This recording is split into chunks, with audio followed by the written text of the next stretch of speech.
Shore football on the Bear Country Sports Network.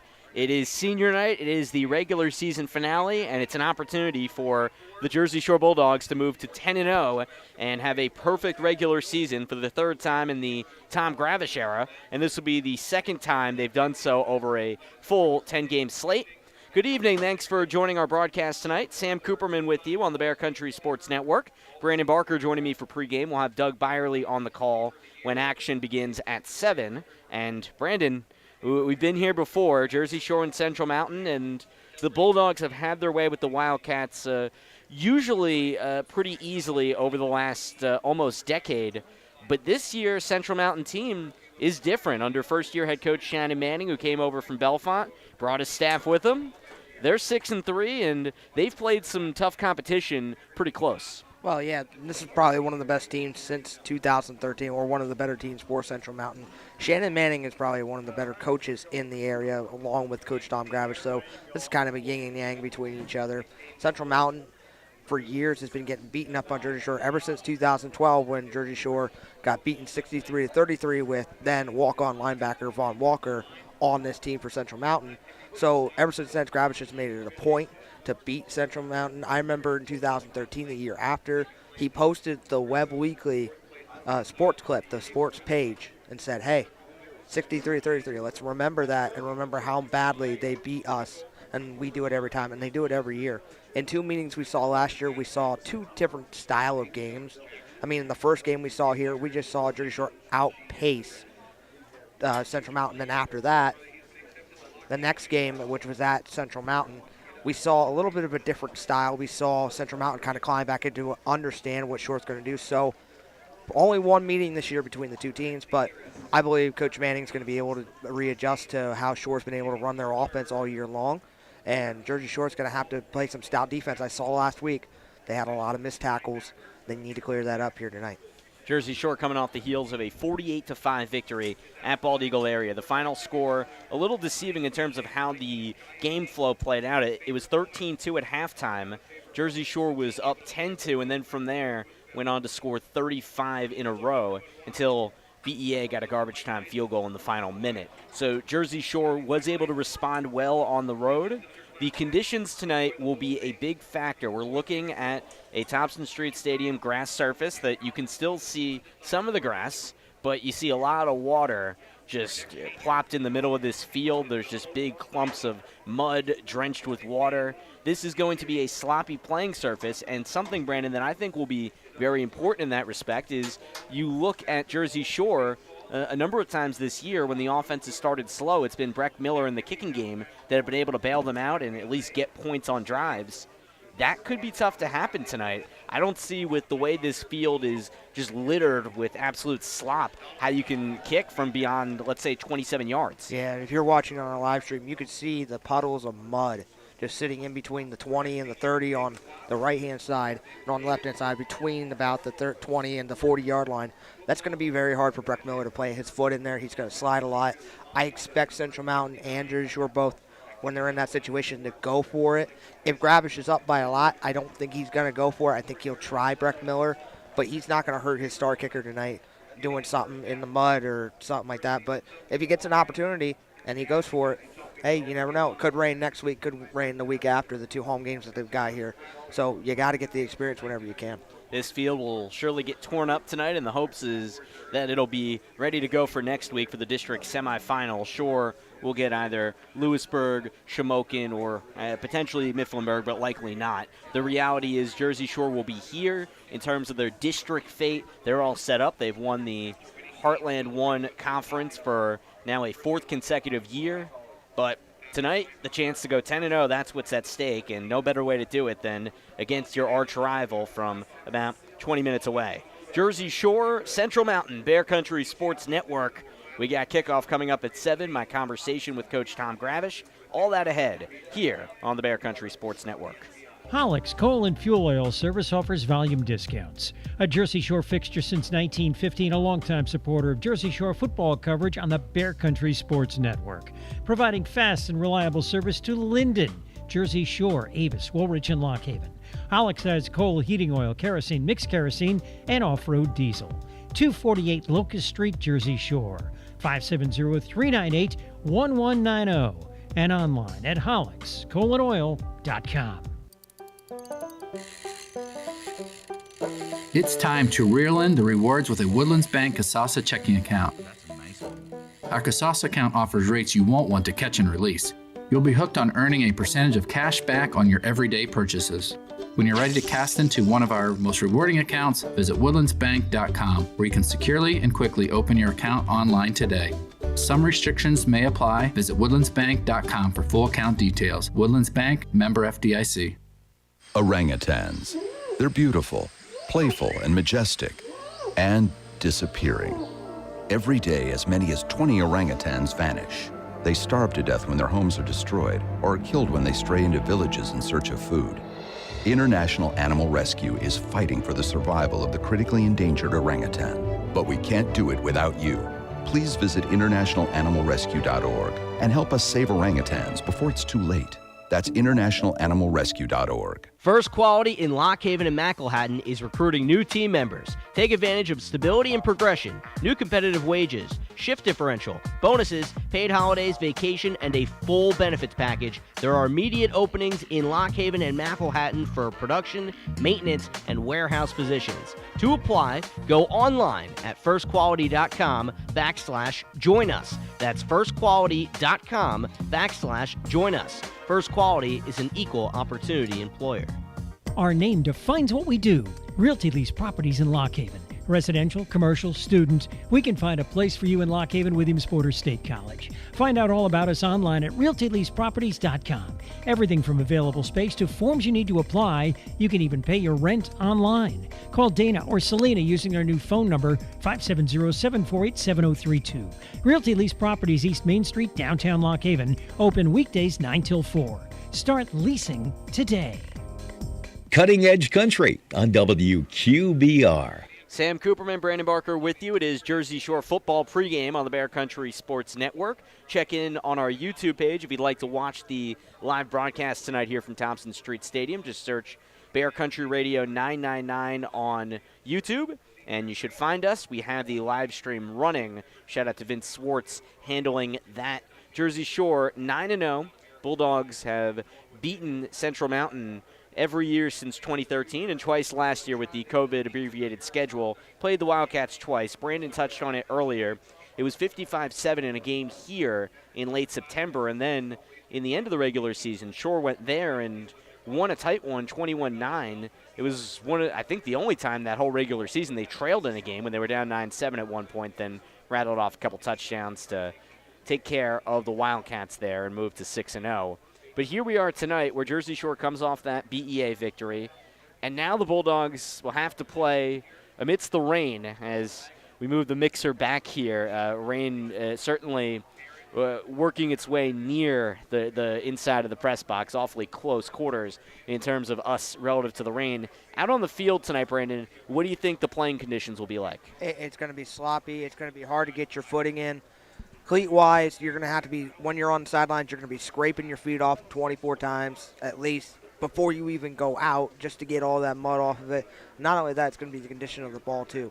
When that ball hits the ground, especially on a kickoff, it's going to die. It's going to die in one of those water puddles sweeping up out of the field. It's just not going to be able to, it's not going to stay dry all night long, and it's going to be hard. Remember, like I've said before, Elisha Jordan has ball handling issues. He hasn't been able to do it the last couple weeks. Been a really good job holding on to the ball, but he still fumbles it. He just lets. You mean it slide. Elijah when he's running, Brady. or you I mean meant Brady? Brady. I think both are true. I mean, I think in the kickoff game especially that has been an issue for sure, and you raise a very valid point in terms of the ball handling. That will be essential. A lot of the stuff Jersey Shore likes to do when they're operating, whether it's out of the shotgun or if they're in the I formation, you have a lot of guys in close quarters, and it creates opportunities for the ball to get loose. And if it's a dog pile out there on it amidst the mud, anybody can come up with that here. So that will be very interesting.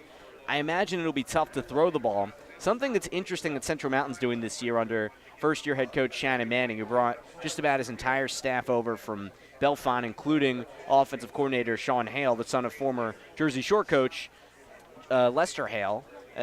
they use the running game out of the zone read, and they'll run with the quarterback a lot. Out of the shotgun, they'll have Gerlach running the ball. Their quarterback is senior. He's had a terrific season. He's coming off his best game throwing-wise of his career, 16 for 20, 350 yards, 4 scores in the 45-6 victory against Midwest last week. But Gerlach, last year, he had negative run yardage as a result of sacks, a couple touchdowns. But this year on the ground, he's been able to run it quite well, as he's ran for 555 yards, 8 touchdowns on 101 rushes. And Coach Manning said to me this week, he said, Gerlach probably ran the ball on design runs about 3 or 4 times the whole year last year. And now with this new staff, that's an element they're bringing out. Their running back, Ryan Pence, he still gets the most touches in the ground game, but he's not quite the bell cow he was last year, whereas now Pence is being used more in the receiving game. And I think it's unlocked some things with this Central Mountain offense, Brandon. The Wildcats are a much better team than just about any time Jersey Shore has seen them during the Tom Grabish era. Yeah, they are. And talking about Gerlach and the running back Pence, look, in that read option, you have to keep your eyes and you have to keep consistency and you have to respect the running game of both the quarterback and the running back. Now, there's so many more things you can unlock, like he said, can unlock with that team offense. Not only that, Gerlach can keep it and try to decide to throw it to the tight end, or he can keep it, throw it short out to the receiver. Maybe he just decides, hey, I'm going to keep it up the middle. It's just so many different phases of the game that Central Mountain has not had for years. That's how, when we watch college football, this is the way football is starting to go. More offensive strides, getting more people involved. That's what Shore's been doing for the last couple of years as well.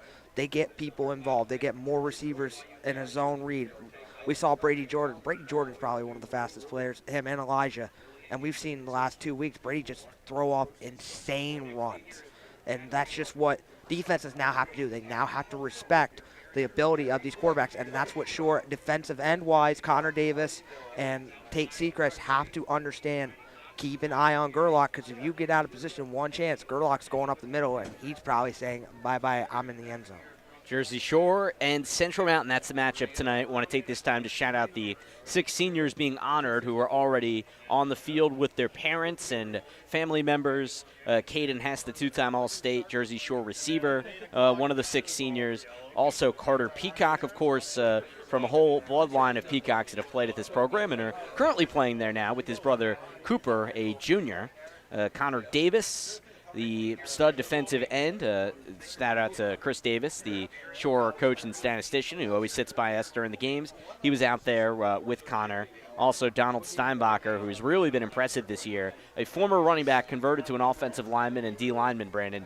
You don't see that very often, and DJ has done a nice job. Also Colby McKibben, who got hurt early in the year, and David Watts, a valuable member of the team, wearing number 69 for the Bulldogs. Any thoughts on those seniors before we go to break? Well, this is a tremendous class. They're now the winningest class come out of Jersey Shore. Grabish does that every year. You want to know why? Because they just win every year. But I want to give a shout out to 2 in specific, Connor Davis and Caden Hess. When I was starting out, they were in middle school, but they were always on the sidelines with me. I was always throwing them jump balls and giving them little tips. And this ain't their last home game. We can say that for sure. But if this were their last home games, I'm proud to see how they've grown and matured and how well they've played with each other and how well they've been able to lead this team, who is a potential playoff contender. Well, Tom Grabish says this is a very meaningful night, the chance to honor those guys and the chance to get to 10-0. You'll hear from him in a moment. The Jersey Shore coach sits down with me on the Bear Country Sports Network. Shore and Central Mountain, the matchup. Tonight we kick off at 7 here on the Bear Country Sports Network. B.A. Meixel is a local residential, commercial, and industrial electrical contractor. With over 10 years servicing north central Pennsylvania, B.A. Meixel has built relationships with home and business owners in Jersey Shore and beyond. Trust B.A. Meixel's trained electricians for all of your electrical needs. Take advantage of their industry-leading warranties. Call 570-398-7837 today to find out more. B.A. Meixel Electric, a proud supporter of Jersey Shore sports. McMahon, Ferguson & Associates Insurance Agency is your local Erie insurance agency. They handle your home, auto, commercial, and life insurance needs. Let's talk life insurance. If something happened to you, would your family be prepared? Let McMahon, Ferguson, and Associates craft the perfect life insurance policy for you. Call 570-398-4090 or visit 1020 Allegheny Street, Jersey Shore. McMahon, Ferguson, and Associates, Erie Insurance Agency. Keep your property clean with help from Dyroff, stump grinding, and more. It's one thing to have your trees taken down, but most arborists leave the stump behind. That's when you should call 570-916-0052. Talk to Sean Dyroff. He'll return your call within 24 hours, visit and offer a free estimate, then grind down your stump, leaving the mulch or disposing of it, your choice. What's the and more? Lawn care and snow plowing. Fully insured, Dyroff stump grinding and more. 570-916-0052. PA contractor number 176-4746. Looking for a way to pay for that new home improvement you've been waiting for? Ready to consolidate credit card debt at a lower interest rate? Figure offers multiple loan options that can help you improve your finances. From mortgage refinances to home equity lines and personal loans, Figure can help you find the loan that's right for you. Figure takes all the stress and hassle out of the process. Apply 100% online at Figure.com and see your new rate in a few clicks. Figure out your finances at Figure.com. Figure Lending LLC. Equal Opportunity Lender. NMLS 1717824. Terms and conditions apply. All the forecasts say this will be a harsh winter. That's why the time is now to buy a new gas pellet or wood stove from Terry's Colon Wood Stoves in Jersey Shore. Serving Bear Country for the last 42 years, new owner Kyle uses his education and many years of expertise to provide you with honest solutions and quality service. Terry's, place to go for American-made stoves from Quadrafire. Visit Terry's Colon Wood Stoves, Baxter Street, Jersey Shore, 570-398-2199. Find them online, terryscolonwoodstoves.com. WQBR 99.9 FM. Ready for the regular season finale tonight. Jersey Shore hosting Central Mountain here at Thompson Street Stadium, joined by head coach Tom Gravish of the Jersey Shore Bulldogs. And, Coach, you come into this one 9-0, and you face a local rival. Take me through, before we get to Central Mountain, where you guys are at as a team right now at this point in the season. We like where we're at. We got everybody that's on our team. For the most part, we got them in uniform, and we've had them practice. Everybody's game ready this week. Everybody wasn't quite 100% game ready. They were close to it. So we should be in full uniform tomorrow. We like that. We had outstanding practices all week. We had a fantastic practice in the mud and the rain out here. I think our guys really like playing in the mud, in the rain, in the elements. So they're looking forward. They know their little rain's coming tomorrow, but I don't think that'll faze them. Tom Gravish with us before tonight's game against Central Mountain. You've had your success against the Wildcats over the years, a few close games, but most of the part you've been able to take care of that rivalry. How would you describe this rivalry? It's a hard-fought contest. Anytime we've won a game, Central Mountain has good players. They have good players this year, no different. They have great coaches. They got a new staff, but we had a lot of respect for their other staff too. They had great coaches, so it brings out a lot of fans. It's good for the fans. It's good for the community. Whether Central Mountain's playing in baseball right here on this field, or or playing football, basketball, wrestling, it's a big draw locally. Sometimes it's the game that some fans come. They get one a year, and that's the one they come to. Coach Gravish joins us before tonight's contest against Central Mountain. Mentioned the record. If you do get this victory here, that would, of course, move you to 10-0. What would that mean to be able to run through the 10-game regular season without a loss? Well, we've said all season, all the way back in January last year, that there's not too many people expecting you to have a very good season, or we've been reminded by that hey, this doesn't come around much. Enjoy it. But we challenge our guys. They challenge themselves that, hey, we're going to have another great season in 2021. And here they are for a chance to, seal the deal in a regular season. Hats off to our guys. We couldn't have done it without them. Their hard work, their perseverance, all the camps that we've gone to, going to White Hill 7-on-7, Whitehall 7-on-7, going to Penn State, matching up with some of the people that we normally do in the summer times. It's a lot. It's asking a lot, and I think their guys are getting the rewards for it right now. Coach Gravish joins us pregame, and tonight also marks the final regular season game for a few of your seniors. In terms of those guys that started their varsity careers in 2018 and have been part of these playoff rosters every single year, what have they contributed to this program? Oh, just every single one of the seniors. We don't have a ton of them, but they've all contributed. And, there's two of them that, and Caden Hess and Carter Peacock, they were guys that played for us as freshmen in the games, And so they've been a part of that for 4 straight years. The other guys been there, and they just battle, their heart out each and every week. They're our leaders on the field. We're counting on them big tomorrow, and we've reminded them for weeks now, hey, your senior season is coming to a close. You only have one more. Last week we said you only have one more regular season away game. Now you have one regular season home game left. Make it special. In being against Central Mountain, it's the one regular season game that you're probably going to talk the most about in future years, so let's make the best of it. Coach Grabish with us pregame, and certainly a lot for them to have ahead for you. But, of course, this is the last regular season game that they will have. In terms of the way you guys have played of late, of course, all wins. But the last 2 second halves, it's been massive turnarounds for you. First, a 1-touchdown lead against Danville halfway through, and then against BEA, a 2-score game. How, as a team, do you guys continue to respond well out of the locker room? Well, I'm not sure if it's locker room. We make some points or some coaching adjustments, but we're playing against high-quality teams in Danville and Bald Eagle area, teams that are normally in the state playoffs themselves, probably will be again this year. So I think you have to give, our opponents some credit for, keeping our score somewhat low in the first half. But we always tell our guys we're in fabulous condition as a team. And we feel that if we play bulldog ball for 48 minutes, we'll make our plays. And if everybody stays together, one heartbeat, one team, pulling that rope in the same direction, we'll be on top at the end. Looking forward to some bulldog ball tonight, Coach. Thanks for the time. Thank you. The Bear, WQBR.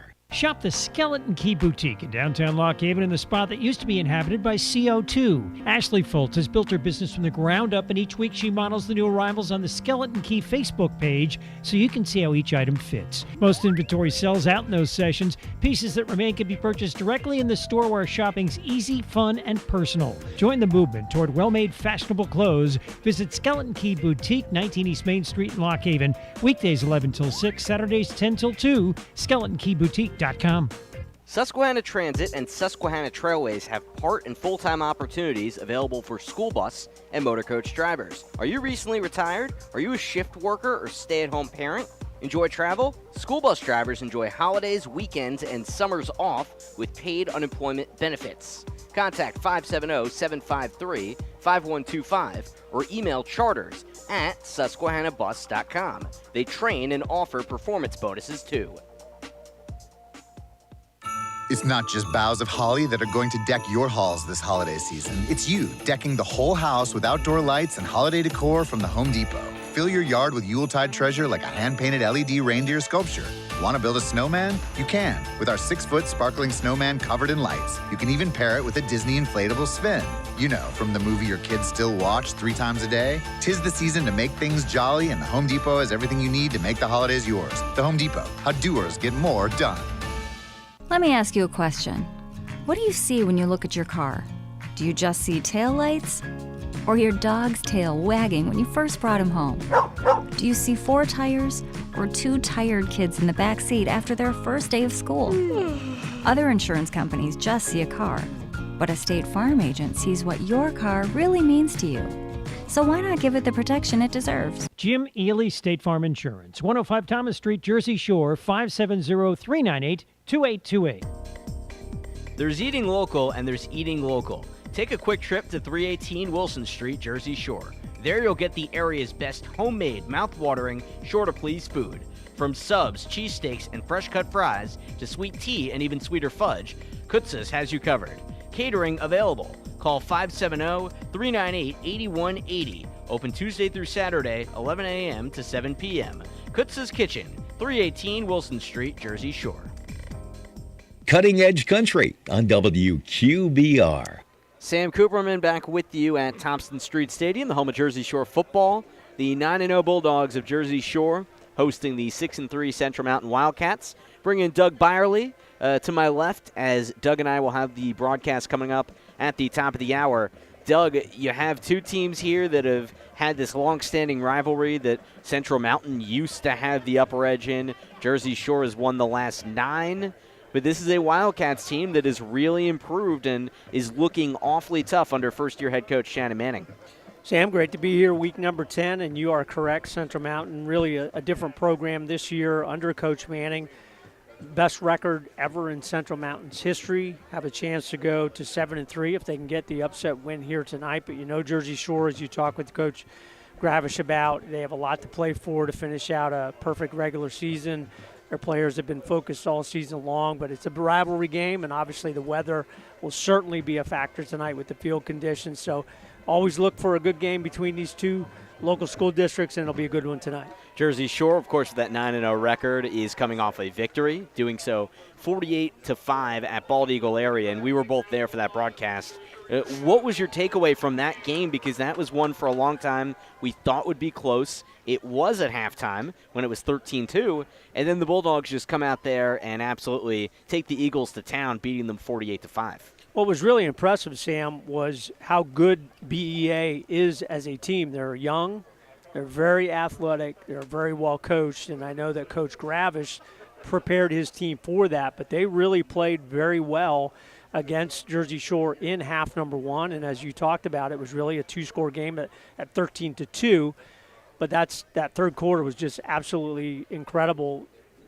Jersey Shore made every play that they had to make and just pulled away, and that's an impressive win on the road against a BEA team that will have a chance to do very well in the District 6 playoffs, so that was a good road win for sure for the Bulldogs. And the week before that, it was Danville here on this field beating an Ironman team that's really got a lot of talent, an all-state player in Carson Persing, and Jersey Shore beating them by 3 touchdowns. So they have played tough competition in addition to the competition that's on their schedule that isn't as tough, but they've played some good teams and have beaten them all, and Central Mountain's another team that they take on tonight. Central Mountain, Brett Gerlach, their quarterback, he's had a really successful senior season, throwing the ball a 63% completion percentage, nearly 1,500 yards, 11 touchdowns, only 4 interceptions, and then running in 8 touchdowns. In terms of Gerlach, as well, Doug, is Ryan Pence, their senior tailback, who was really good as a junior. As a senior, has been utilized differently under Coach Manning, but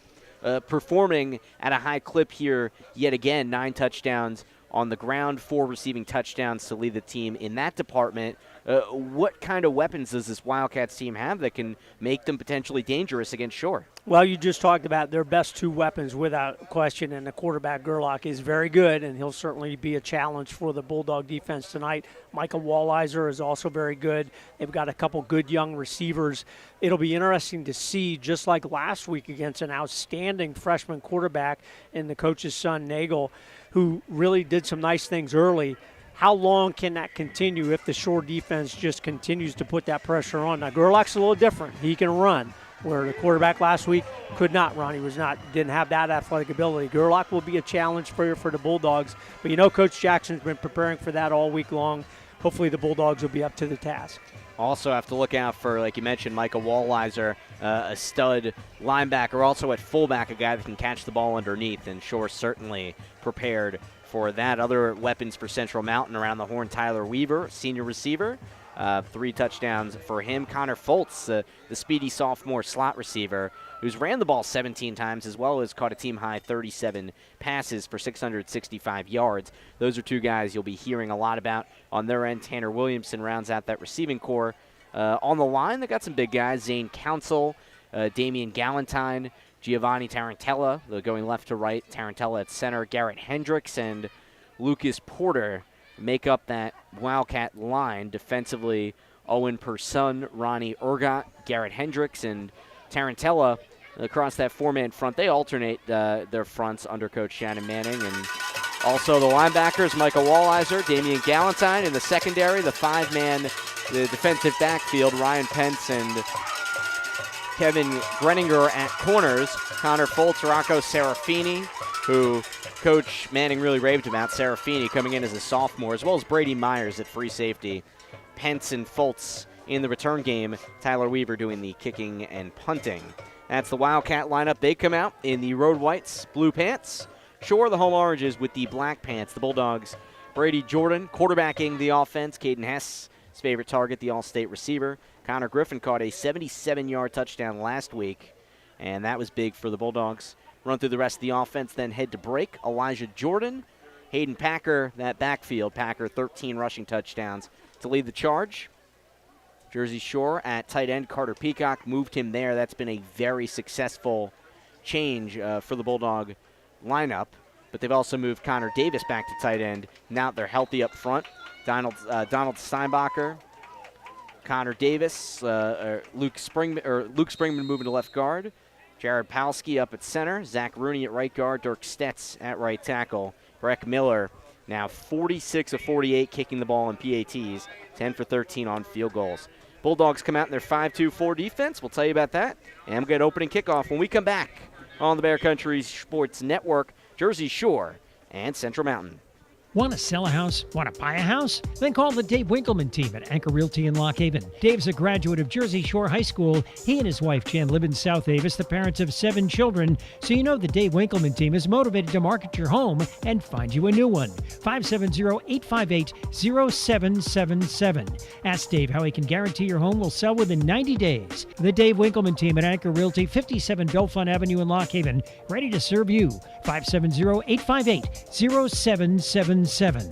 Serving over 3,000 clients, S.A. Piper Logistics offers short or long-term warehousing, inventory and order management, fulfillment, and forward and reverse logistics, which is a complicated way of saying they'll take your product to them or pick their product up for you and keep track of it the whole time.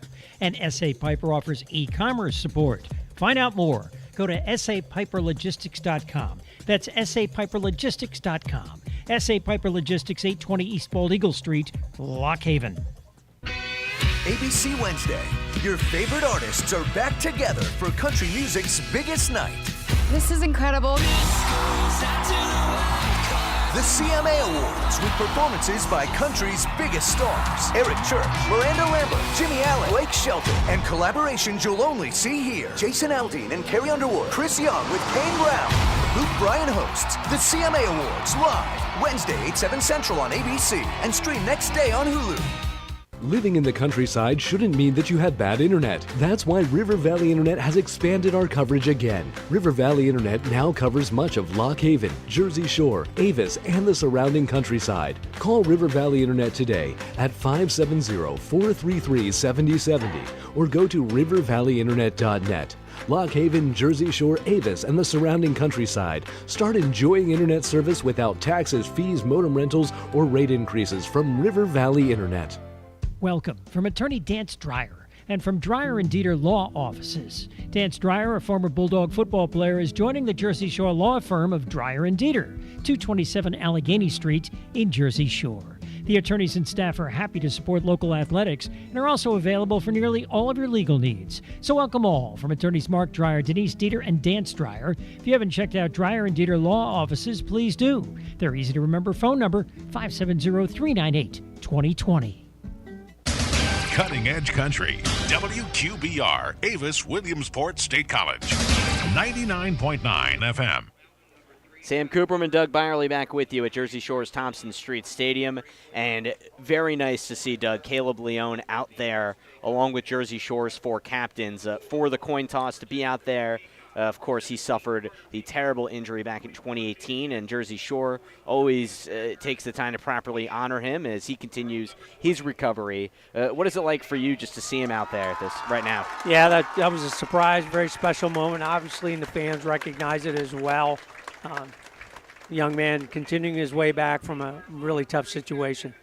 Jersey Shore, defensively in the 5-2 front, will face Central Mountain. Shore across that 5-man line. Connor Davis, Donald Steinbacher, Dirk Stetz, Zach Rooney, and Tate Sechrist.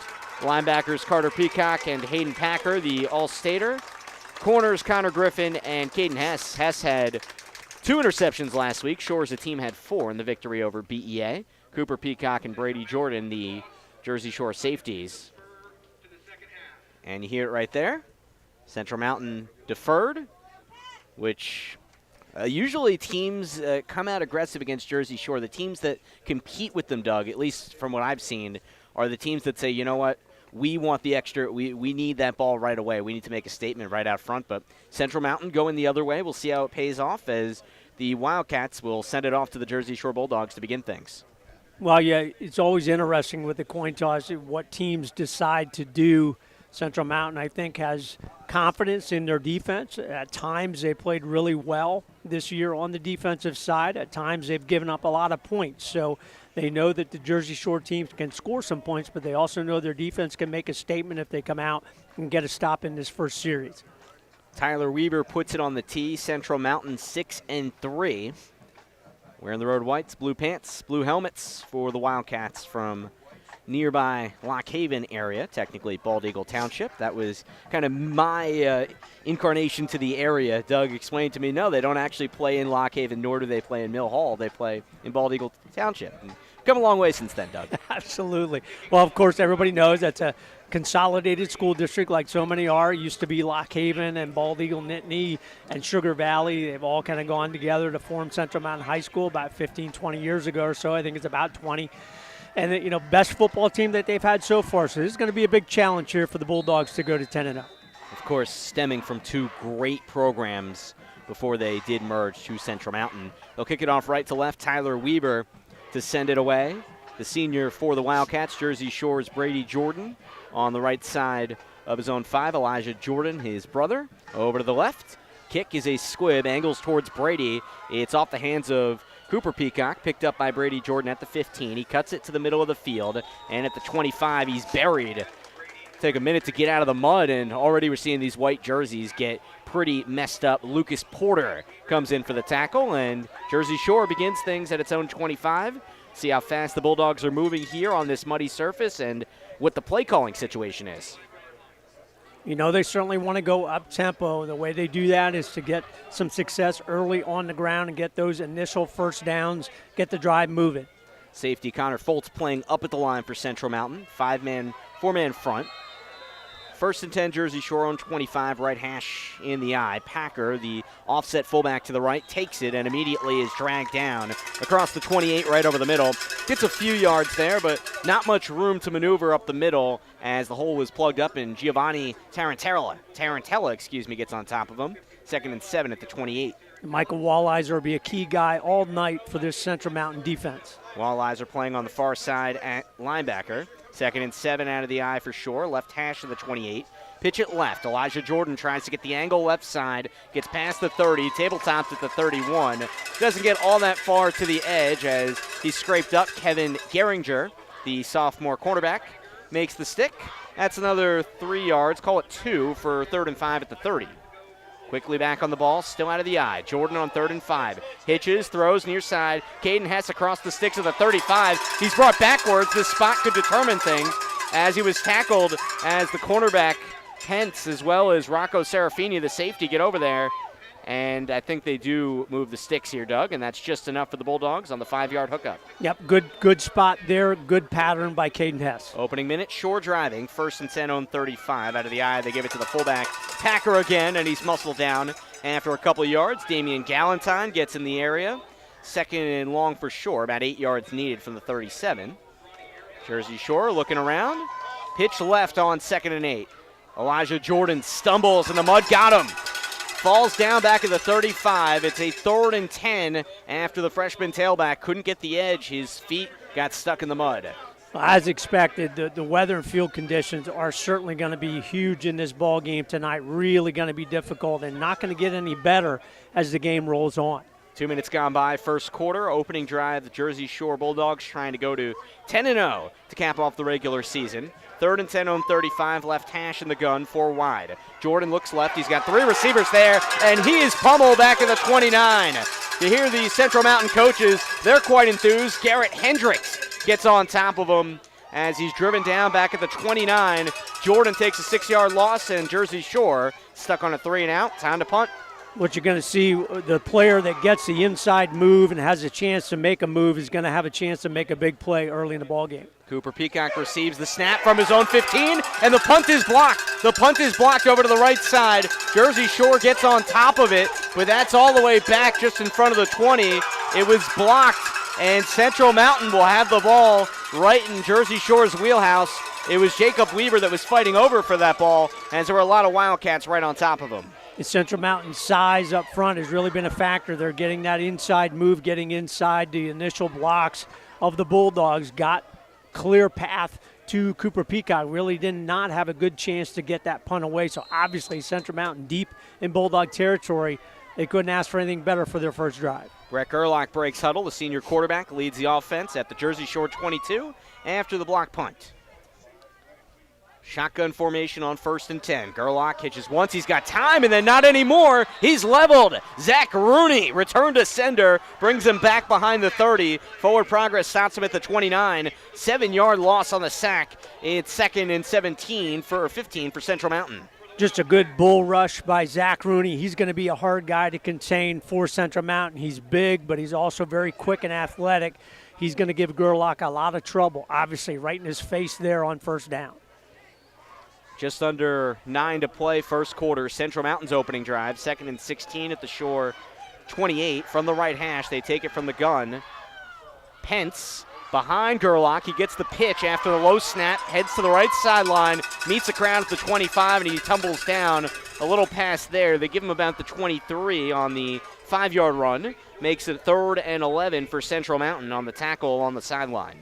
Good job there by Gerlach. The snap was very low. He got it under control and got a good pitch there to Pence for a nice gain. Obviously, 4-down territory. We talked about it. It'll be interesting to see, do teams try to kick the ball from anything outside of what might be a normal PAT-type distance, because that footing for a kicker going to be very tough. In the past, Central Mountain would have the quarterback go over to the sideline for the play call. He's leading the huddles now. Walleyes the fullback on the right side. 3 wide set. Pressure on 3rd and 10. And Jersey Shore records another sack. This time it's the senior Carter Peacock. The linebacker comes in for the 2nd sack of Central Mountain on the opening drive. We're still scoreless, and the Wildcats have a 4th and long from the Jersey Shore 30. Thought there just for a second that Carter Peacock was going to be offsides, but timed that one perfectly right through the gap. Gerlach had no opportunity. Big play there for the senior Carter Peacock.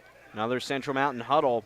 Jersey Shore, it's a punt on the opening drive. Punt was blocked. Central Mountain taking 2 big sacks, yet to take advantage. 4th and 17 at the Shore 30. Of course, the offense is out there. Out of the gun, Gerlach claps. Fakes the handoff to Williamson. Over the middle, sweeps it over there, and Fultz across the 5, all the way down to the 2. Makes the snag. Caden Hess eventually tackles him. Central Mountain comes up with the goods. A 28-yard hookup.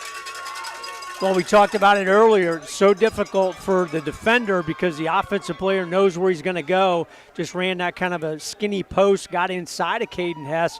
And once you're behind on this kind of field conditions, you really can't catch up. And Connor Fultz is a good receiver, made a very good catch there with a slick ball. Yeah, and I beg your pardon, that was on me. That was actually Weaver who made the catch. So Tyler Weaver, the senior, on the 28-yard reception. 1st and goal at the 2 for Central Mountain.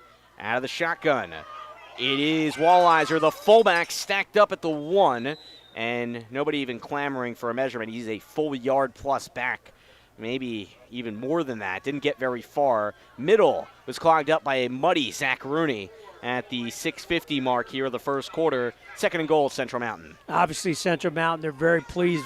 Big conversion there on 4th and very, very long, setting them up to take an early lead in this ball game. And they're chewing a lot of clock on this drive. 2nd and goal at the 2. Really didn't get far at all. Gerlach to take the shotgun snap. He's got Weaver, who just made the big catch to the left. Gerlach, hands off on the sweep left side. It's Pence looking for the edge. He doesn't find it. Cooper Peacock gets in his grill and flips him aside back at the 3. A loss for Central Mountain. Still 3rd and goal, but the Wildcats have to do some soul searching after they can't get that run to the outside. Thought Pence was going to have enough of the corner to get there, but that's a great open field tackle to bring him down short by Cooper Peacock. And actually it was closer to the 1. Tough vantage point to really gauge on that near side. As Jersey Shore trying to avoid getting down against their rival Central Mountain here. 0-0. It's 3rd and goal at the 1 for the Wildcats. Left hash.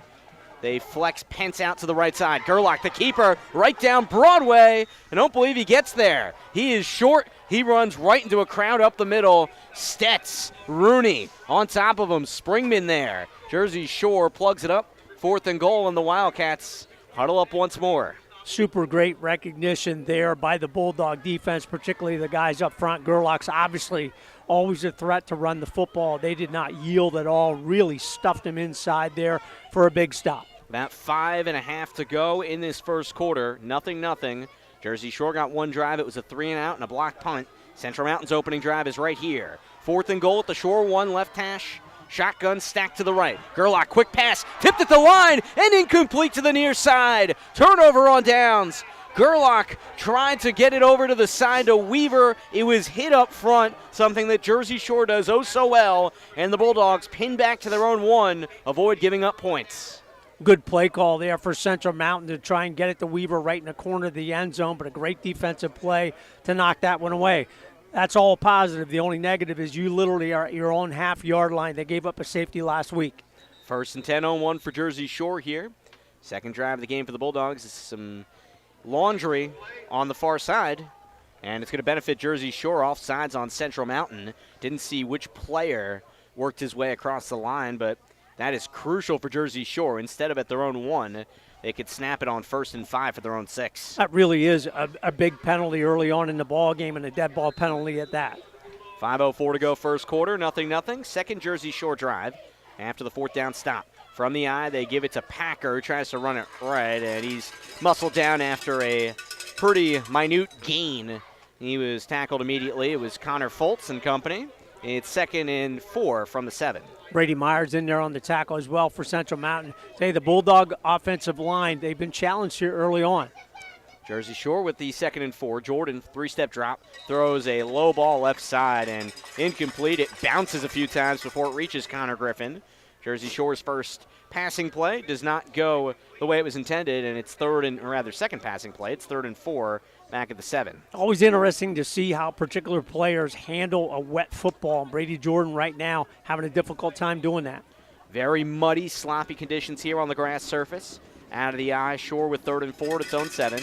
Hessen motion to the left pre-snap. Handed off right side, big hole, Elijah Jordan, and he's chopped down at the 14. That's enough. The Bulldogs move the sticks. 7-yard run for the freshman, and Jersey Shore has another set of downs. So often we've seen Elijah Jordan just try to go wide on the pitch there, went right up the middle, off tackle between the guard and tackle. Really nice run. 4.5 to go first quarter. 1st and 10 at the 14 out of the eye. This time they hand it back to Jordan at the 20. Bounces off of guys and finally roped up at the 22. He's eventually fallen on top of by Damian Galentine as well as Brady Myers. But Elijah Jordan with the big 9-yard run for 2nd and short. And a late penalty flag coming in, and the side official definitely is pointing at Central Mountain. So something either was said or something at the end of that play. This play looks like it's going to benefit the Bulldogs. And the Central Mountain fans, you can probably hear them in a minute. Yeah, he hit to the head. And it's tough to gauge because guys have such little control over where they land on a day like today and a night like tonight, Doug. But that's the call they make, and the fans who traveled less than 20 minutes to get here can't be too happy. I didn't see anything particular on that play, but you're right, Sam. It's always difficult, and any time you have a helmet-to-helmet, either at the high school or college level in today's game, it will get called, and unfortunately for the Wildcats, that goes against them.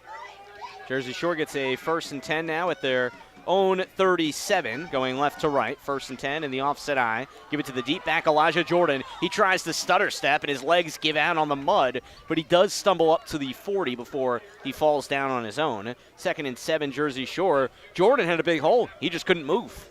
Yeah, and that's the thing. You're not really able to make a second move, which is so important for any running back to really have an opportunity to break into free territory. 2nd and 7 on 40 for Jersey Shore. The quick snap from the eye. It's a give. No, I think Jordan kept it, and Jordan gets pushed down. No gain right up front. Hole is plugged up, and it looks like Central Mountain got Garrett Hendricks in there to clog things up. It's 3rd and 7 at the 40 for Jersey Shore. Looked like Brady Jordan did want to hand that off to Hayden Packer, but then pulled it out at the last minute, but no place to go for either runner there. And the rain has started again, Sam, so the conditions, as we talked earlier, they will not get better as the night goes on. Shore goes 4 wide. They bring Nick Williams on in the right side slot. Low snap on 3rd and 7. Jordan picks it up, tries to run left side. Can't get very far, and he's lassoed down. It's Rocco Serafini, the strong safety, to bring Jordan down a yard behind the line of scrimmage back at the 39. Jersey Shore set to punt for a second time, and we'll see if the protection changes as the last punt got blocked. You hope you just get a good snap back there, that Cooper Peacock can get the good handle on it, but you need those better blocks up front for sure. 4th and 8, own 39, Jersey Shore to punt. 9-0, looking to go to 10-0, tied at 0-0 with Central Mountain here. Late first quarter. Clean snap from Palski. Peacock's got time as the protection holds up. Sends a laser near side that just rolls inside the 20. And Pence lets it go. Caden Hess gets down there up to about the 17-yard line. Jersey Shore able to rattle off what amounts to not very long of a punt, about close to 40 yards. But Jersey Shore is now able to play some defense here as Central Mountain goes right to left at its own 17. Smart play there by Cooper Peacock. You don't have to have it look pretty tonight because nothing's going to look pretty at all. Just get the ball, catch it, get it away wherever it lands, and you let your defense take over from there. Obviously, the Shore defense came up really big on that last drive. Now they want to turn it around, maybe have a chance to get field position with a 3-and-out. Central Mountain with 2:23 to go in the first. Second drive. First and 10, own 17. Line up in the pistol. Gerlach takes the snap that bounces on the ground, hit by Packer as he throws, just whips it out of there, incomplete to the near side numbers. Really was technically looking for Tyler Weaver, but he just had to shovel that ball out of there for dear life because that snap was in the grass. Second and 10 at the 17. Smart play there by the senior quarterback. He saw that the rush was coming right in his face, didn't want to take the sack, got it away in the territory of Tyler Weaver, so the incompletion just sets him up here at second and 10. Central Mountain 6-3, coming off the victory over Midwest at home. They dropped the previous two prior to that.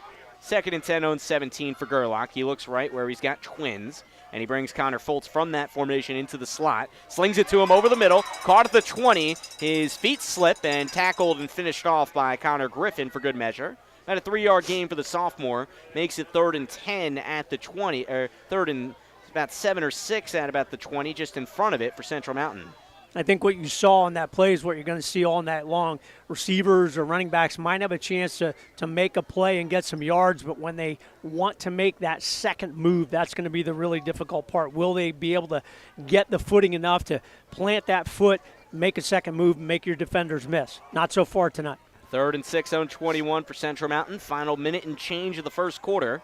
Scoreless game. They take the snap from the shotgun. Quick pass, Gerlach over the middle. A catch in stride by Foltz as he lunges across the 40 right up the seam. First down for the Wildcats. They spot him down at about the 38 on the 18-yard hookup.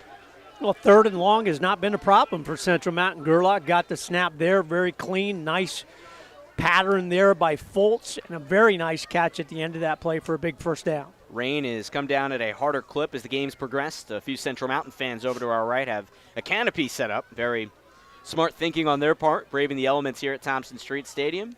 Muddy, yucky night here. 1st and 10, on 39 for Central Mountain after the hookup. From a shotgun, Gerlach, play fake over the middle. Ball almost intercepted by Griffin off the hands of Foltz. That was almost in 50-50 territory, but it falls incomplete. 2nd and 10 at the 39, and Doug, Central Mountain seems to be able to throw the ball right now a lot better than Jersey Shore has. You know, we haven't seen Central Mountain all season long, but it seems that they look at those real quick skinny posts, that slant pattern, which we talked about before, saying so hard to defend on good turf. Very, very hard, if not almost impossible, when you have field conditions like you do tonight. Just about every jersey on this field right now is caked in mud. 2nd and 10, on 39 for Central Mountain. Two-man backfield, Walliser and Pence. It's a pitch to Pence to the left. He gets free past the 35 up to the 40, and he's rolled over for only a gain of 1. It's Carter Peacock with help from his brother Cooper, the safety. They get over there to make it 3rd and 9 across the 40. Good recovery there against the speedy Pence. Looked like he was going to have a lane to turn that upfield, but both of the Peacocks came from the inside. Hayden Packer and Tate Sechrist there as well. Pence had a big game against Jersey Shore at Central Mountain last year, where he ran for 167 yards, but the game here, he was 12 rushes, 18 yards. 3rd and 9, on 40 for Central Mountain. Left hash in the shotgun. 0-0 game. Hit by a snap to Gerlach. Pressured by 3 men. Dumps off the screen pass to the 35 to Pence, but he's smushed there. They got the screen, but Zach Rooney was on top of the running back in a hurry. That's a loss of 4, and Central Mountain will have to punt likely at the start of the second quarter.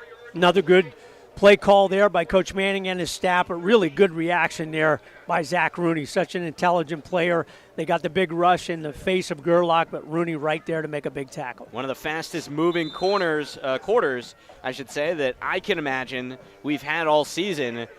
0-0. Jersey Shore, an explosive offense averaging over 42 points a game, held scoreless after one by their rivals from Central Mountain. Second quarter starts with a Central Mountain punt when we come back on the Bear Country Sports Network.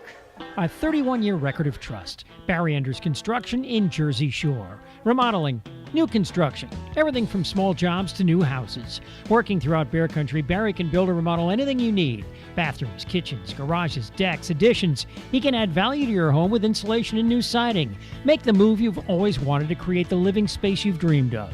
Call Barry Enders Construction today, 570-218-7713. Barry Enders Construction, Jersey Shore. WQBR 99.9 FM.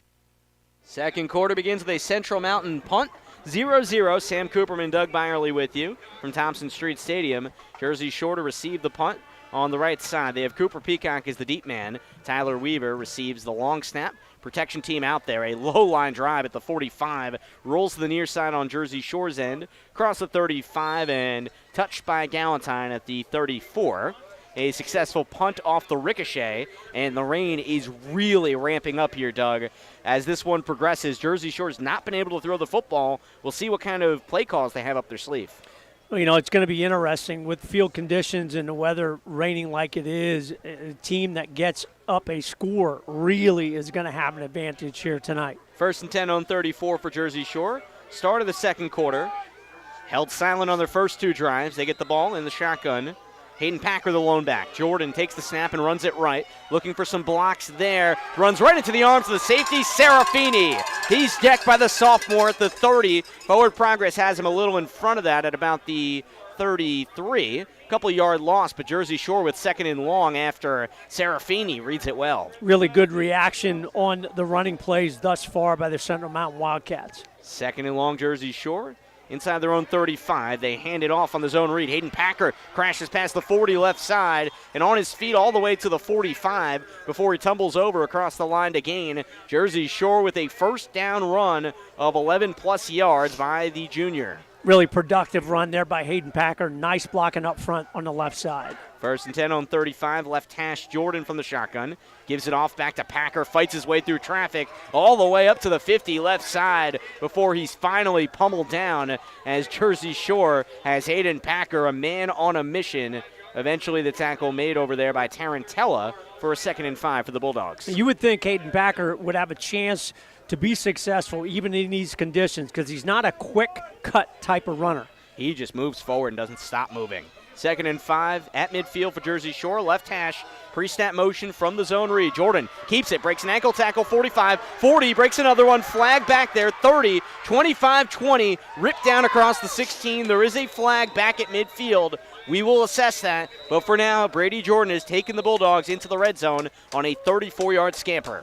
Really nice job there by Brady Jordan. This play will come back holding against Jersey Shore.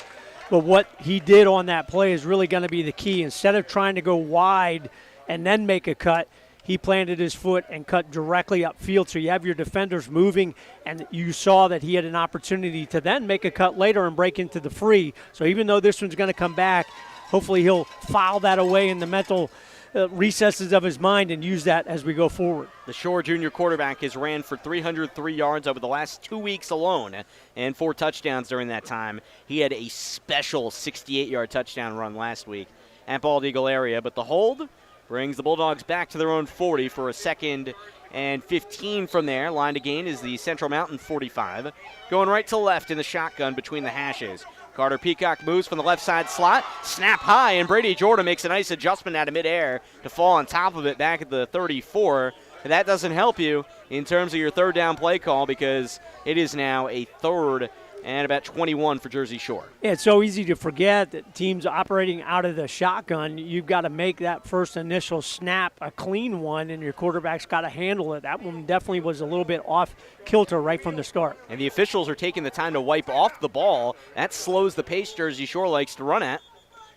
Whistles here at the 9:56 mark of the first half. Central Mountain takes the first time out of this game. 0-0, an atypical Jersey Shore game. And Central Mountain competing well here on the road. We'll step aside and come right back on the Bear Country Sports Network. McMahon, Ferguson and Associates Insurance Agency is your local Erie insurance agency. They handle your home, auto, commercial, and life insurance needs. Let's talk life insurance. If something happened to you, would your family be prepared? Let McMahon, Ferguson and Associates craft the perfect life insurance policy for you. Call 570-398-4090 or visit 1020 Allegheny Street, Jersey Shore. McMahon, Ferguson and Associates Erie Insurance Agency. Cutting Edge Country, WQBR, Avis Williamsport State College, 99.9 FM. 0-0, Jersey Shore, Central Mountain. It's the last game of the regular season. We're here with the rain pouring down in the mountains of central Pennsylvania. Sam Cooperman, Doug Byerly with you. 3rd and 20 on 35 for Jersey Shore. From the shotgun, Brady Jordan unloads right side. Ball up and incomplete for Caden Hess. It was overthrown to him, and Hess was more playing defensive back there, Doug, as he whacked that ball away with his left hand to avoid Rocco Serafini getting his hands on it. Yeah, it's so tough. He saw right away that it probably was going to be a little bit long on the pass from Brady Jordan. He did the right thing, turned into a defender, made sure that the defender didn't have a chance for the big interception. 4th and 20, own 35, Jersey Shore out to punt. Cooper Peacock with the protection team there. He had his first punt blocked. Second one went for over 40 yards. He's got time here, and he toes that ball, not much on it. Across midfield, bounces to the 45 left side, and then takes a little bit better of a bounce down to the 41 before Caden Hess gets over there to hand it to the official. Central Mountain not too far behind midfield. They advance the ball down to the Jersey Shore 1 on the opening drive, and here is their third time with the ball. Let's see what they do at the 9:41 mark of the first half. Shore defense has played well so far. Obviously, they were putting up at the block punt early on, but still came up big inside the 5 to prevent the Central Mountain touchdown. You know, they just want to continue to play solid as they have done all season long. Umbrellas and ponchos throughout Central Mountain's visitor section here. On the other side for Jersey Shore's fans, same deal. 1st and 10 on 42 for Central Mountain here. Out of the shotgun from the left hash. Gerlach pressured on the snap. Dumps it off to Williamson over the middle and wrestled down across the 43. Good side-to-side movement by Cooper Peacock, the safety, to get over there to keep that to only a 1.5-yard gain. 2nd and long for Central Mountain, just across their own 43. Central Mountain has a very nice short passing game, which obviously in conditions like this is much more effective than trying to go downfield with the football. So early on, they've been successful on the pitch and catch. Numbers, reading them at least, may soon become a guessing game. Mud all over these jerseys. The Central Mountain white kits are pretty mud-soaked, and you can imagine there, makes it even tougher. 2nd and 9 on 43. Gerlach barks out instructions, takes the shotgun snap, amidst the blitz, flips it over the middle yet again, this time across the 45, and then to the 50, and fighting his way to the 49. It's Tyler Weaver. He's got just shy of the line to gain. Looks like it'll be 3rd and inches here for Central Mountain on that dump-off pass to the senior. Really did a nice job of clearing out, and then Tyler Weaver coming underneath for that completion. Gerlach to Weaver and the other receivers has been the story for the Central Mountain offense here early in the ballgame. And the officials reassess, and they say he got enough. That is a first down of 9 yards. Weaver from Gerlach. Central Mountain, a team that likes to run first, but Doug, we're seeing them pass a lot more than they're running tonight. I think they know that intermediate passing game really has a chance to be effective, and it kind of neutralizes the rush game of the Bulldogs. 0-0, 8.5 to go first half, and officials blow their whistles from the backside. Central Mountain's already taken a timeout. Jersey Shore is yet to take one. And now they have tried to get situated. They run the clock here. 1st and 10 at the 49 of Jersey Shore for the visitors from Central Mountain. Gerlach, the senior QB, in a 3-wide set, brings Williamson in motion from the left side slot. And in the backfield, it's going in favor of Central Mountain. There's a whistle, and somebody on Jersey Shore jumped. Used a hard count there, and then the motion as well.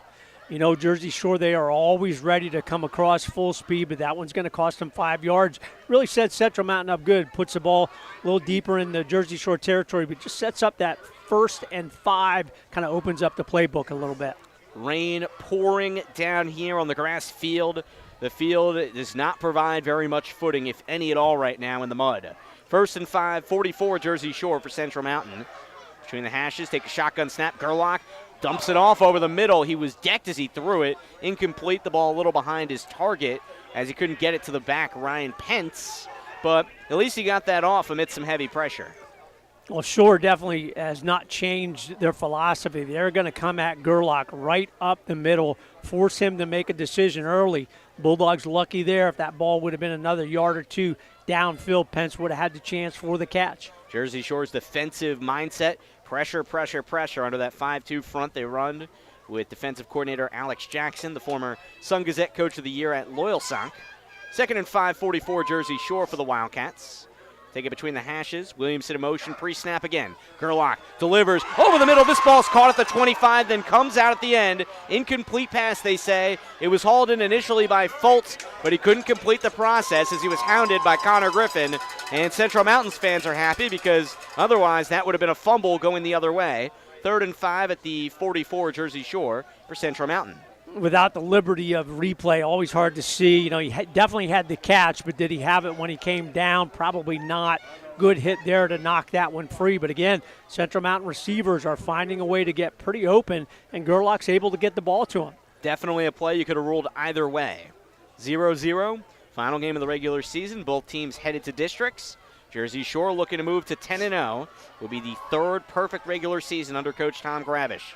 3rd and 5 at the 44 Shore. Empty backfield, shotgun. Gerlach hitches, unleashes, right side, incomplete. That ball was barely in the direction of Pence, and he was clobbered back there again, taking blow after blow.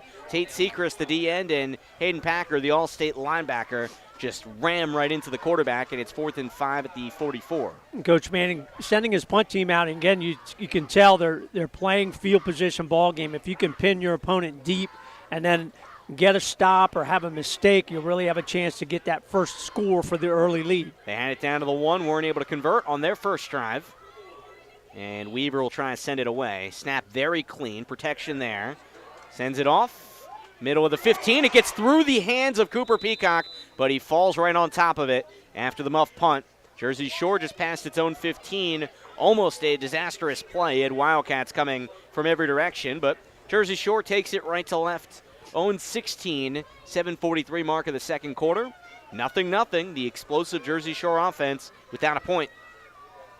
Not a bad decision there by Cooper Peacock, but when he went up to make the reception on the punt, kind of lost his footing and then he went down, but did the right thing. If you mishandle the ball tonight, fall on it for the recovery. Jordan under center in the power eye. There's 3 in the backfield with him. Gives it to Elijah Jordan, his brother, and who rumbles his way up to the 24 for about a 8-yard gain up the middle. 2nd and 2, Jersey Shore. I think it's the first time we've seen them run that look this year as they brought the tight end Davis into the backfield. 2nd and 4, back at the, or rather 2nd and 2 at the 24. They give it right back to Jordan, who stumbles across the middle of the 26, and it's 3rd and inches for Jersey Shore here. Yeah, just to change the pace, change up the formation a little bit, going to a more power running game. And I beg your pardon, I believe that's Tate Sechrist they had back there as the 3rd man in this backfield. 3rd and 1 across the 25. Jordan hands it off yet again. This run should be enough right up the middle. And there's bodies slow to get up from across the 27. As it was Packer that gets the call, and he rams his way up to the 28 for 3. Big guy Ergot on the tackle there. Boy, he is 6'1", 300 pounds. Tough to move in any conditions, but particularly when you don't have good footing underneath you for the Bulldog line. 1st and 10, 0-28 for Jersey Shore. 3-man backfield again. They hand it off right. The deep back Elijah Jordan stutter steps across the 30 and slips up at the 32 where he's tripped up right about there. Myers and company in the vicinity. Jersey Shore a 4-yard gain for 2nd and 6. You're really just challenging your offensive line at this point. Just give your running back a small hole to get through, positive yardage each time. From the right hash of a 31, Jordan on 2nd and 7. Hands it off to Elijah Jordan. Runs into a crowd up the middle at the 35. 4-yard gain for about 3rd and 3 for Jersey Shore. The rain, the mud, making this a very tough physical ball game. 6 to go in the first half. Yeah, really just neutralizes Caden Hess, and Connor Griffin on the other side takes away the big play potential for the Bulldog offense, which obviously has served them well all season long. Official wiped off the ball yet again. 3rd and 4 at the 35 for Jersey Shore. Right to left, right hash, 3-man backfield. Jordan takes a 3-step drop, tries to look left, tries to switch directions to the right. Barely still alive on his feet, but from behind he's jumped on and ridden down. It is Garrett Hendricks, the big defensive tackle, back behind the 30, all the way at the 28. Brady Jordan got lost in the mud, and he was slipping and sliding and takes the big sack for 4th and 10. Big play for Central Mountain on the defensive side, but that's really tough for Brady Jordan. Just tries to change direction, but in that middle of the field, particularly that part of the field, you cannot do that tonight. 5 to go first half, remains scoreless here. Jersey Shore will really have to claw its way past the Wildcats to get to 10-0. 4th and 10, Jersey Shore to send the punt away from the 29. Cooper Peacock, he's been busy in that respect. Protection holds up. Blast it right side. Open grass and mud. Rolls across the 35. Onto the 30. Still going. A little bit of wind. And down at the 27. Here comes Central Mountain. Wildcats were on the doorstep. Couldn't punch it in the opening drive. Since then, it's been a game of punts. And the Central Mountain Wildcats trying to end Jersey Shore's perfect season as they'll take it left to right here. You know, if you're a coaching staff, you're really talking to your players, let's just force a team into an error. That is going to be the difference tonight. If you have a chance again to take the lead, one score may do it in this type of a ball game. Brett Gerlach, he's had success in the intermediate passing game this evening. Short passes last year, a very inefficient passer. They've cleaned a lot up with him under a new coaching staff at Central Mountain. 1st and 10 on 28. Gerlach to take the shotgun snap with Walliser to his right. Pence to his left. Takes it. Pitches it back to Pence. He wants to throw. He's thrown one pass this year. Wobbly ball over the middle. Caught at midfield by Fultz. Connor Fultz, 1st and more, 45. On the move to the 38 before he's scooped up. Jersey Shore gives up the big play. Brady Jordan eventually ends the big play. But Central Mountain with the big hookup of about 35 yards. Connor Griffin kind of took the bait on that pitch and then pass. He kind of came up just a step or two. Normal field conditions, you'd be able to recover and get back maybe to make a play on a game like tonight. You just can't do it. And Connor Fultz wide open for the reception. Ryan Pence showing off the arm, break out all the stops in the big game. Central Mountain 6 and 3, looking to make a statement against the rival. 1st and 10, 38 at Jersey Shore in the pistol. Quick snap to Gerlach. Over the middle, slings into traffic and incomplete. Past Fultz, he was looking for him, but Brady Jordan came over to assist on the coverage. Back to a 2nd and 10 at the 38. Central Mountain has lost to Jersey Shore 9 straight times, twice last year. And this Wildcats team having, as you said, Doug, the best season since the program consolidated about 15, 20 years ago. Well, and you can see why. They have a lot of different players that can touch the football just like Jersey Shore and do a lot of things. And thus far tonight, on the offensive side, they have been the better ball club. 2nd and 10, 38 at Jersey Shore. Between the hashes, the Wildcats operate. Stacked heavy to the right. High snap brought in by Gerlach. On the sweep, gives it to Williamson for the left side slot, and he's bludgeoned. It is a defensive end and senior Connor Davis on top of him. Loses half a yard for 3rd and 11 from about the 39 at Jersey Shore. Great job there by Davis. Just never lost his outside contain, kept his footing, kept his base underneath him.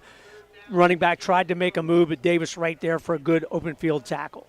3:45 mark of the first half, still scoreless. Central Mountain had the best chance to score when they had 3rd and goal at the 1. Didn't punch it in. That was a long time ago, early in the first quarter. Here they have 3rd and 10 at the 38 at Jersey Shore. From the right hash against the 5-man front. Walliser option to the left side, the fullback. Gerlach under duress. Flips it off on the screen across the 40 to Pence, who's ripped down across the 38 at about the 37. Jersey Shore had a whole convoy of tacklers there, and it was Zach Rudy to get off the bottom of that pile. Short gain, 4th and 9 at the 37, and certainly 4-down territory in this vicinity, unless you want to play the field position game, which it looks like Central Mountain is, as they change personnel. Looked like Coach Channing Manning thought about that for just a second, but then waved in the punt team, or at least waved in some new personnel, and Weaver definitely is dropping for the punt. Definitely playing the field position game here in quarter number 2. 4th and 9, 37 at Jersey Shore. Weaver to send it away. A mix of white and muddy jerseys out there as he left foots it deep inside the 10 and the 5. Cooper Peacock pretended like he was going to catch it, but he lets it sail overhead into the end zone. About the only part of this field that's not soaked in rain right now.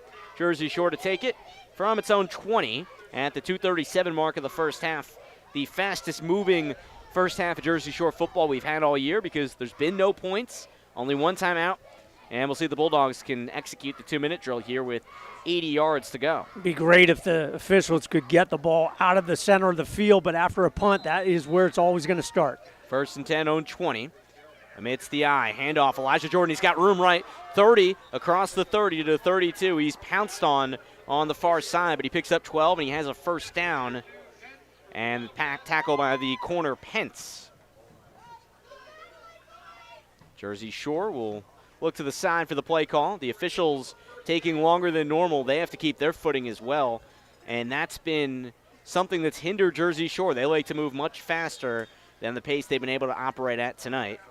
And Central Mountain says, let's take time. So will we. 2:29 to go first half, 0-0. Central Mountain challenging Jersey Shore on the road. Coming back on the Bear Country Sports Network right after this. Since 1925, Erie Insurance has been providing protection for you and your family. Auto, home, life, business, and flood insurance, annuities too. Get a great price and the service you expect from Erie Insurance. Available from your local Erie agent, Fager Insurance Agency in Lock Haven, serving the area for the last 57 years. Call now, 570-748-3570 to get a free quote. Fager Insurance Agency, 511 East Church Street, Lock Haven, 570-748-3570. WQBR 99.9 FM. Sam Cooperman, Doug Byerly back with you. Jersey Shore's Thompson Street Stadium. The 9-0 Bulldogs and the 6-3 Central Mountain Wildcats are even at 0. 2:29 to go first half. Out of the Central Mountain timeout, Jersey Shore gets out there just across its own 30. 1st and 10 from there. Jersey Shore unable to throw the ball much at all tonight. Only 1 or 2 completions for Brady Jordan this evening. 1st and 10, out of the eye. Pitch right, Elijah Jordan pretended like he would throw, but then keeps it, and his tossed down back at the line of scrimmage, a few yards behind it. He got into the arms of a waiting big fella on the interior before he was clobbered there. It was Zane Council. Make it 2nd and 11 behind the 29. Trying to go downfield one-on-one to Caden Hess, but good recognition there by the Wildcat defense. 2nd and 11 at the 29 for sure. 2 to go first half. Jordan, design run. He takes the high snap, runs it right, 35, and then he's driven back to the 35. Good second effort for him to fight forward, but I believe that was Fultz, the safety, that got into him and brought him back after a 6-yard gain for 3rd and 5 for sure. Normally we would see Brady Jordan try to bounce that to the outside once he got through the initial line of scrimmage. But again, footing not there, just trying to make a move, keep that positive movement going forward. 3rd and manageable, though, here at 3rd and 5. Jersey Shore's jerseys are completely brought through with mud as Central Mountain's got a player down in the middle. Certainly can't even identify a jersey with the mud on the back of it. So we'll see when he gets up, but let him get situated. It was one of the big men on the interior. And, Doug, at this point for Jersey Shore, they're giving Central Mountain the ball to start the 3rd quarter. We questioned that at the beginning of the game, but the way this is shaping up, that seemed to have been a very wise move by Shannon Manning. Well, that's why Coach Manning is the coach, and you and I are up here, no question about it. But you're right. I think he knew that they had the type of team where they could definitely stay in the ball game and make this a close game, looking at a score or two that's going to probably get you the win. If they could hold serve as they've done thus far in half number 1, that really does give them an advantage going into quarter number 3. 1:29 to go first half. Player for Central Mountain still being tended to at halftime. Brandon Barker will come back and join us. We'll go around the area, go to our scores from out of town, brought to you by Susquehanna Transit.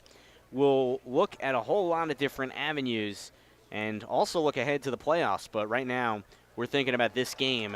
And Central Mountain's player jogs off the field. That's big number 70, Ronnie Ergot, 6'1", 300. Space Eater on the inside. And will have to come off for at least a play. But it's good to see him prop himself up and get onto the sideline. 3rd and 5 on 35 for Jersey Shore. And Jersey Shore was ready to get going. We still had trainers walking on the field. And the officials say, hey, hang on, you got to wait on my cue, not yours. Dathan Tyson tried to operate from the right side slot in motion, and he scampers back there. Packer, the low man in the backfield, next to Brady Jordan's right side. Takes the snap, gives it off to him up the middle. He's got room, 40 on his feet. and he spun down at the 44. 9-yard gain, first down. Serafini and Foltz combine on the tackle, and Jersey Shore on the move right to left. Good conversion on the running game there by Hayden Packer. Give him the 43. It's a 1st and 10 from there for sure. Minute 18 to go first half. High snap from the gun. Jordan, he's manhandled from behind. Is he trying to fall on that ball? He does all the way back at the 30, but he took a big hit. He had Weaver draped on his back, and Brady Jordan did not see him, and he loses 13-plus yards just behind the 30. Always tough. You get the positive movement and a big conversion on 3rd down, then the errant snap, and Brady Jordan, he is having trouble with that in this ball game tonight. 2nd and 23 on 30. The officials go over to wipe this ball. If they're doing that, you have to stop the clock. So I think they're going to put time back on this. It's at 46 seconds now as these teams go over to their sides. Right now, you also have to remember, the playoffs are coming up next week. You need these guys healthy, and I think even with the rivalry, with the 10-0 at stake for Jersey Shore, always have to have that in the back of your mind with these field conditions and this weather. You know, we talked about it. You obviously want to finish your season on a positive note. You definitely want to go to 10-0, and Jersey Shore will do everything they can with the rest of the first half and in quarters 3 and 4 to do that.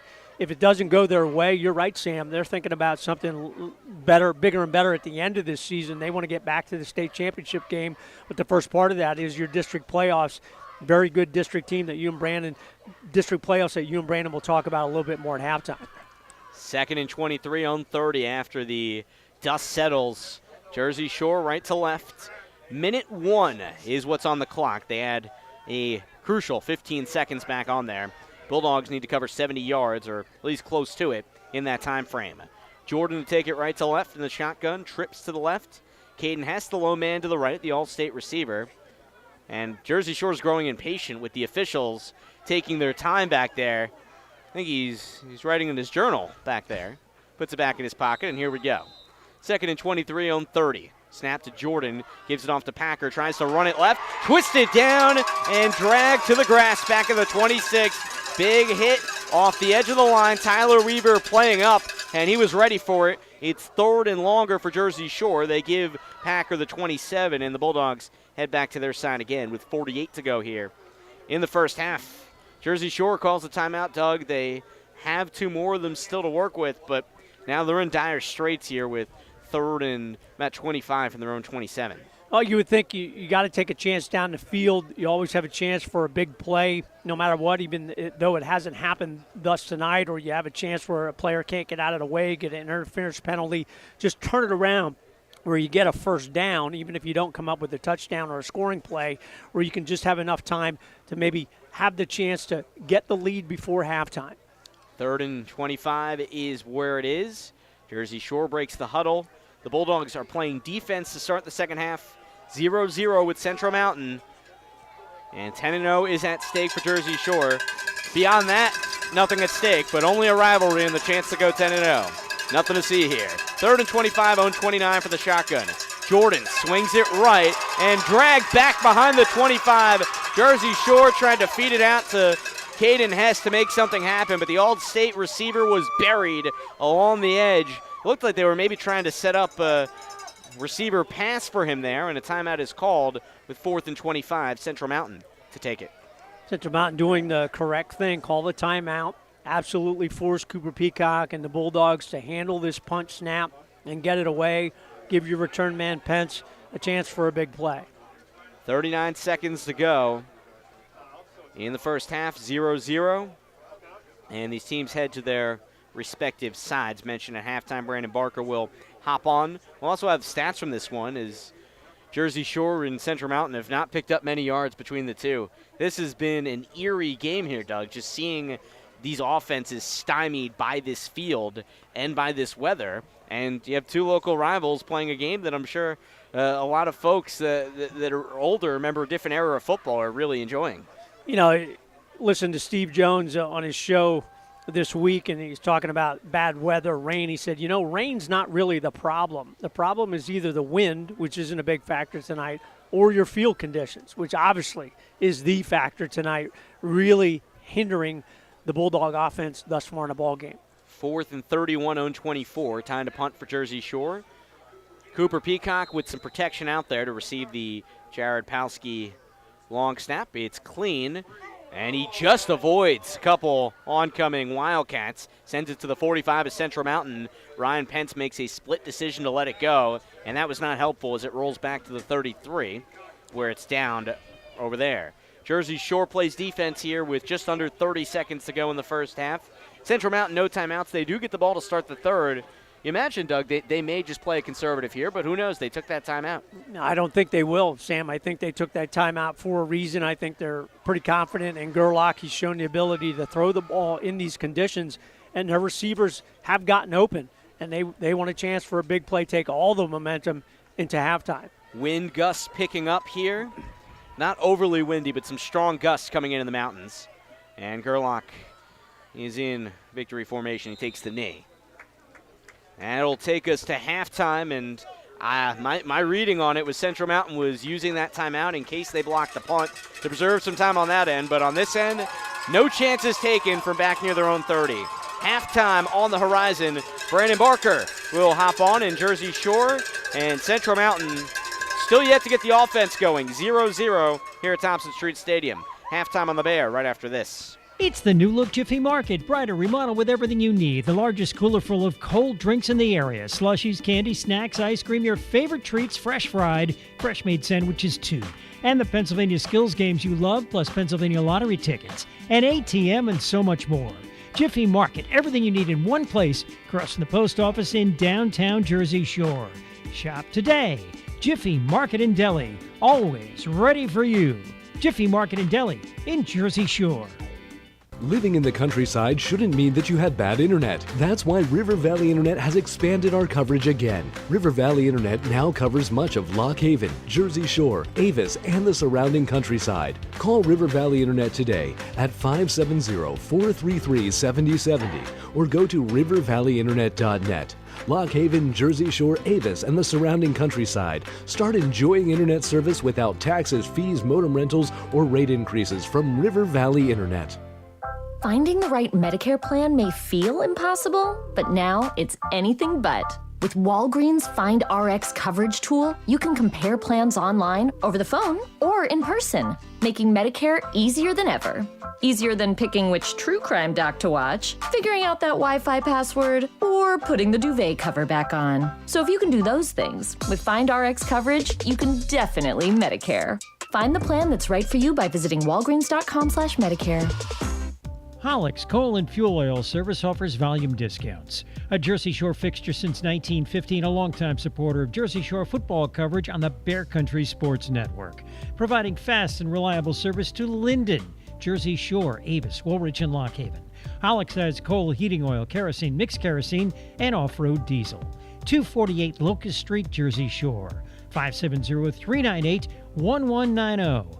And online at hollickscoalandoil.com. Want to sell a house? Want to buy a house? Then call the Dave Winkleman team at Anchor Realty in Lock Haven. Dave's a graduate of Jersey Shore High School. He and his wife Jan live in South Avis, the parents of 7 children. So you know the Dave Winkleman team is motivated to market your home and find you a new one. 570-858-0777. Ask Dave how he can guarantee your home will sell within 90 days. The Dave Winkleman team at Anchor Realty, 57 Belfont Avenue in Lock Haven, ready to serve you. 570-858-0777. WQBR 99.9 FM. Halftime at Jersey Shore's Thompson Street Stadium. Sam Cooperman, Brandon Barker with you to break this all down. Jersey Shore and Central Mountain yet to score. This has been a bizarre game to watch. The weather and the field conditions more than anything certainly a factor. The wind as well.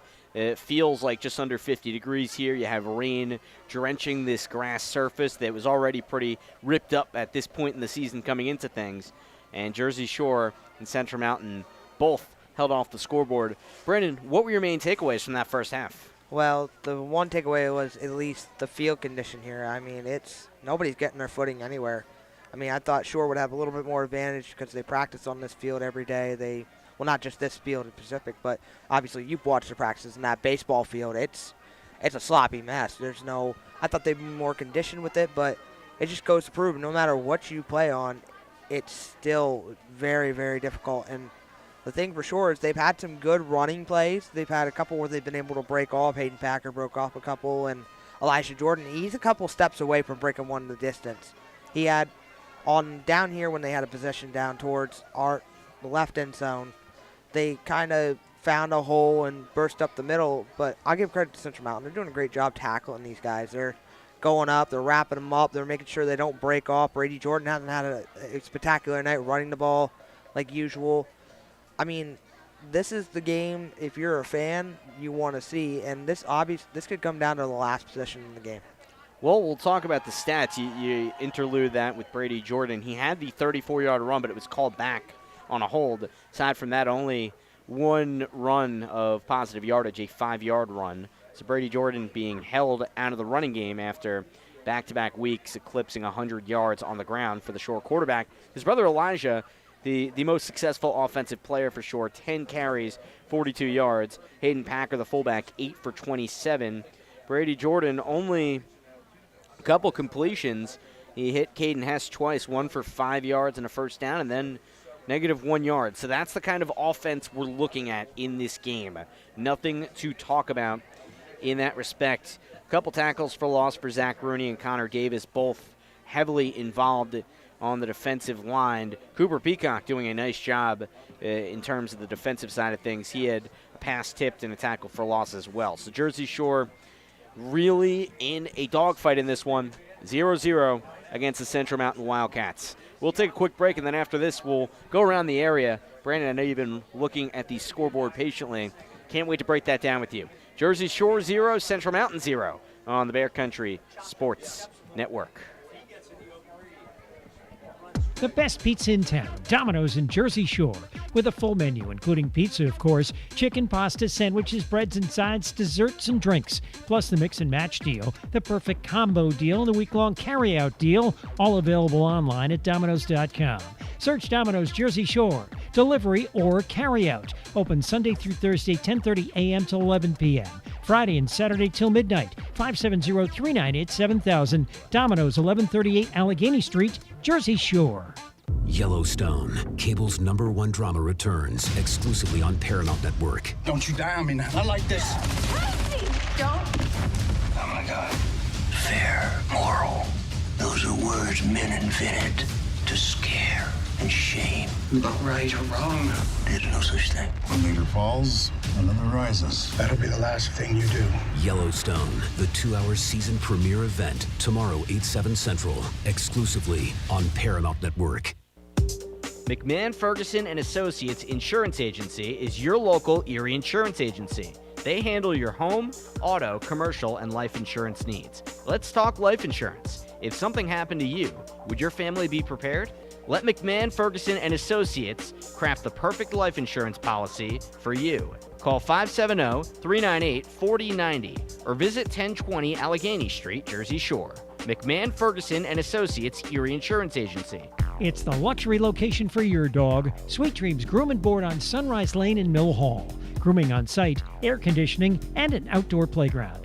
Now offering weekday doggy daycare. Call 570-377-0340 to check availability and for appointments. Online at sweetdreamsgroomandboard.com or find us on Facebook. Sweet Dreams Groom and Board, Sunrise Lane in Mill Hall, where we treat your dog like family. Susquehanna Transit and Susquehanna Trailways have part and full-time opportunities available for school bus and motor coach drivers. Are you recently retired? Are you a shift worker or stay-at-home parent? Enjoy travel? School bus drivers enjoy holidays, weekends, and summers off with paid unemployment benefits. Contact 570-753-5125 or email charters@susquehannabus.com. They train and offer performance bonuses too. Cutting Edge Country on WQBR. Sam Cooperman, Brandon Barker with you. Halftime Jersey Shore football on the Bear Country Sports Network. And 0-0 here. We went through the stats, not much of them to talk about, obviously. We're talking a combined 70 yards and change of offense. So, I mean, This is atypical for a team that averages in the vicinity of 425 yards of offense a game. Truly odd to see. Of course, the weather a big component of that, and his field position with a whole lot of give on it. Too much give because your feet are going to fall out under you because you're sliding in mud the moment you try to move. But around the area, we don't have all grass fields. In fact, most fields are turf playing surface, so you imagine there might be some higher scoring in other games. Brandon, what's going on? Well, to be honest with you there, Sam, not a whole lot of high-scoring games out there right now. We've got Shikellamy and Milton right now battling it out. 14-7 right now, Shikellamy up on Milton. Selinsgrove and Montoursville, they're playing just down the road from us in Montoursville at the half. Selinsgrove's up 7-3 over Montoursville. Selinsgrove trying to come with a good win to head into momentum into the playoffs to a team who could potentially be an upset for Jersey Shore in the later come. Mifflinburg and Lewisburg, now that's the big one right here. Mifflinburg right now, as it sits, is 4th in the standings and would be the team to play Jersey Shore. But if Shamokin were to lose tonight and Mifflinburg were to win, Mifflinburg can move up into that 3rd seed right now. And speaking of Shamokin, right now, they're not looking good. The best football team in the state of Pennsylvania. Well, the winningest. Definitely not the best. Well, the winningest, well, if you look at it in terms, they're all-time. Program-wise, they're the I best. get where you're going with it. Go ahead. Yeah. You're good. 30-7 right now, halftime in Shamokin, and all those are on, how we say, would be on artificial turf field. And the other game, Danville and Southern Columbia, that's a game people want to keep their eye on. Unfortunately, not tonight. You'll keep an eye on it tomorrow, Saturday night. While some kids are trick-or-treating, these kids will be trying to trick-or-treat their way to a win. Oh, Brandon, you got the lines out tonight, the zingers. We love it. Jersey Shore football in Central Mountain, 0-0 is the score at halftime. Just want to give a quick shout-out to Susquehanna Transit, who brought those scores to you. And Susquehanna Transit has a whole lot of tours coming up. Well, let's tell you about some of the options they do have in that respect. So, in terms of what Susquehanna Transit has, they got, let's see what we got. We got casino tours. Seneca Allegheny Casino, Mohegan Sun at Pocono Downs, also Winter Wonderland, Radio City's Christmas Spectacular, and Sight and Sound, Queen Esther. Also check out their Christmas shopping tours.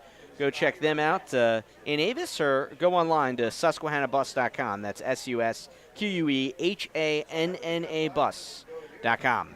Halftime at Thompson Street Stadium. We're coming back right after this. Serving over 3,000 clients, S.A. Piper Logistics offers short or long-term warehousing, inventory and order management, fulfillment, and forward and reverse logistics, which is a complicated way of saying they'll take your product to them or pick their product up for you and keep track of it the whole time.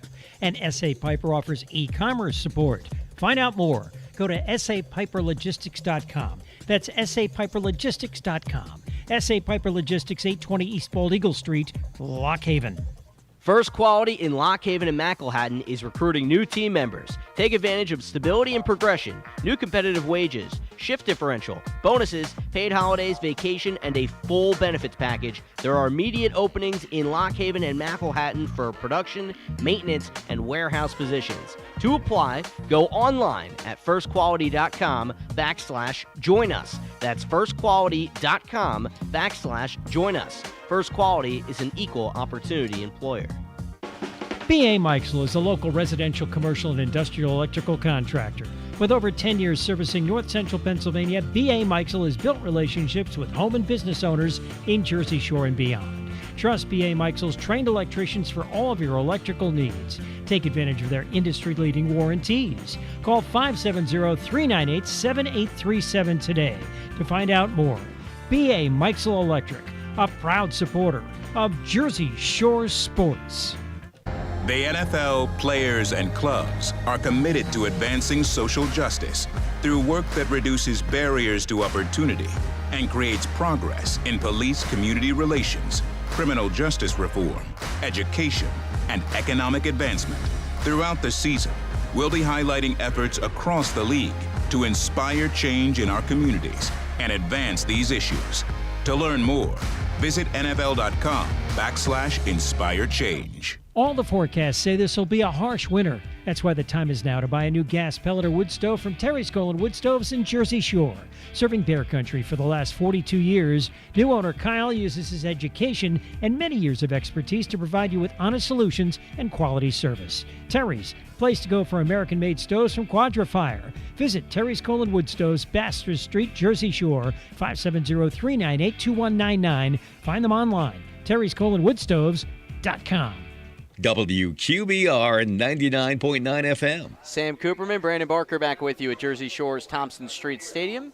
Halftime 0-0 with the Central Mountain Wildcats, and a lot at stake in terms of how the records will look. Jersey Shore trying to get to 10-0 in the regular season for the second time under Coach Tom Gravish. The Bulldogs did that in 2014, and last year in the 6-game regular season, they went 6-0. But 10-0, of course, would be very meaningful.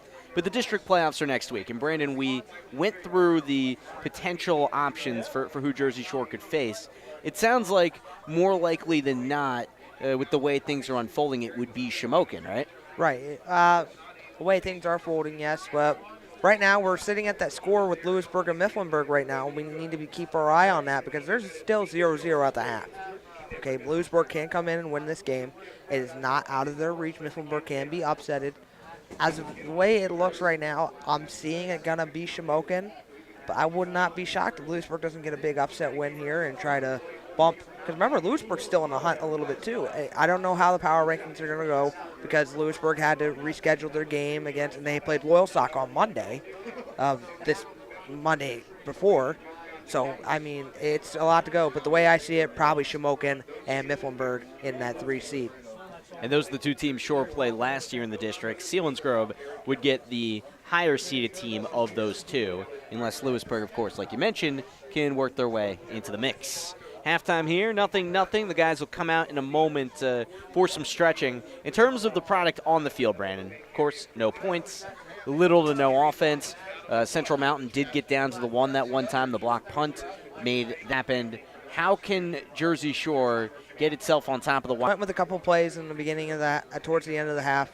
They went with the wishbone package, and they kind of a full package, put Take Seacrest back there, ran in power with Elijah Jordan or Hayden Packer. I think they need to stay on the ground. They need to keep it going and keep their footing and not. They've had a couple of bad snaps tonight too. They got to be careful and not create a turnover here because this Central Mountain team, they're breaking on. They're getting close. They're getting close to getting in the end zone. They're breaking on the inside. Shore defensively needs to shore up that inside, need to keep their linebackers back. Don't need to blitz them every play. This is a team that it's hard to run. It's hard to keep their footing. The people are sliding around, so they need to keep their linebackers back, keep them on the inside, because I'm telling you, the way Gerlach's throwing this ball, it is possible to be intercepted, but I'll give credit to Gerlach. He is putting the ball on the money on some of these guys. I saw one earlier where he threw it to number 5. He threw it just at 5's fingertips where Shore couldn't get it, but only where his receiver could go. So for sure, they need to just make the tackles, don't give up anything big, and just keep working your offense down the field. And while Gerlach's mechanics have gotten a lot better from last year, I vividly remember him. He's got that shot put style of throwing in. It almost feels like for the kind of game they're trying to operate against Jersey Shore, that plays right into his strengths. Jersey Shore, Central Mountain, second half on the way on the Bear Country Sports Network, 0-0. Our name defines what we do. Realty Lease Properties in Lock Haven. Residential, commercial, students, we can find a place for you in Lock Haven Williams-Porter State College. Find out all about us online at realtyleaseproperties.com. Everything from available space to forms you need to apply. You can even pay your rent online. Call Dana or Selena using our new phone number, 570-748-7032.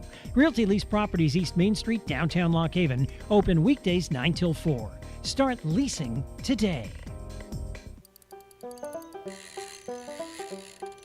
It's time to reel in the rewards with a Woodlands Bank Kasasa checking account. Our Kasasa account offers rates you won't want to catch and release. You'll be hooked on earning a percentage of cash back on your everyday purchases.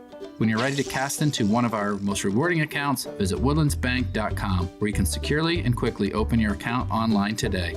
Some restrictions may apply. Visit woodlandsbank.com for full account details. Woodlands Bank, member FDIC. Call 570-753-5722. TLC Fuels, a family-owned business since 1998, serving residential, farm, and commercial customers from their Jersey Shore location just off of Route 220 at the Pine Creek exit. Fuel oil, diesel, and gasoline, hard coal. TLC Fuels, dedicated to providing friendly, satisfying service to all of their customers. TLC Fuels, proud to be a supporter of the Jersey Shore Bulldogs. 570-753-5722. The way you set up the tree, how you hang every light. The holidays are what you make them. Make them even more with Lowe's. With everyday low prices on pre-lit artificial trees starting at $99 and Christmas lights at $298. Even festive inflatables starting at $14.98. So you can make your holiday twice as nice, twice as merry at Lowe's. Home to any budget, home to any possibility. While supplies last. Available on Lowe's.com everywhere. About 10/28 through 11/3. Welcome from attorney Dance Dreyer and from Dreyer and Dieter Law Offices. Dance Dreyer, a former Bulldog football player, is joining the Jersey Shore law firm of Dreyer and Dieter, 227 Allegheny Street in Jersey Shore. The attorneys and staff are happy to support local athletics and are also available for nearly all of your legal needs. So welcome all from attorneys Mark Dreyer, Denise Dieter, and Dance Dreyer. If you haven't checked out Dreyer and Dieter Law Offices, please do. Their easy-to-remember phone number, 570-398-2020. WQBR 99.9 FM. Second half right here at Thompson Street Stadium. Sam Cooperman, Doug Byerly with you as Jersey Shore football and Central Mountain embark on another half of this in the mud and the rain. 0-0 is the score. Central Mountain gets the ball to start the third frame. Jersey Shore looking to go 10-0 for the second time under Coach Tom Gravish in his 10 years here. And the Bulldogs, Doug, they have their work cut out for them if they are to achieve that. Well, no question about it. You and Brandon talked about it at halftime. The offense really completely neutralized the speed factor that is such a component of what Jersey Shore does, taking out not only the pace of running their plays because the officials doing the right thing, they've got to wipe the football off, etc., but just the quick movements of Brady Jordan in particular, but Caden Hess, Connor Griffin, etc., those are eliminated. You've got to just try to keep your feet and stay upright. Really has played into the hands of the Central Mountain offense, and they've moved the ball much more efficiently, but no score on the board, so we'll see what happens here in quarter 3 and 4. About 77 yards of offense for Jersey Shore in that first half. Certainly not on pace with the over 400 they average a game in that respect. Jersey Shore kicks it away right to left. Breck Miller, the first time we've called his name, as the kicking game is not needed to be utilized or has not even been able to be utilized. Here comes the junior, kicks it right to left. Pence on the left and Foltz on the right. Foltz makes a catch over his left shoulder at the 9, runs up to the 20, loses his footing, and then he's driven down back behind the 22. It was Dylan Ross and Carter Peacock to conjoin on the tackle. And Central Mountain's got about 78 yards of muddy grass to work with to start the third quarter, and they're looking to break the ice on this game still. How can they go about doing that? Intermediate passing game was the key there in half number 1. The receivers made good catches. Weaver and Foltz. Gerlach was able to get the ball to him. Felt pretty comfortable in that. Shore rush got to him a few times, but kind of neutralized in half number 1. First and 10 on 22. They'll start in the pistol. Pence a few steps behind the quarterback, Gerlach.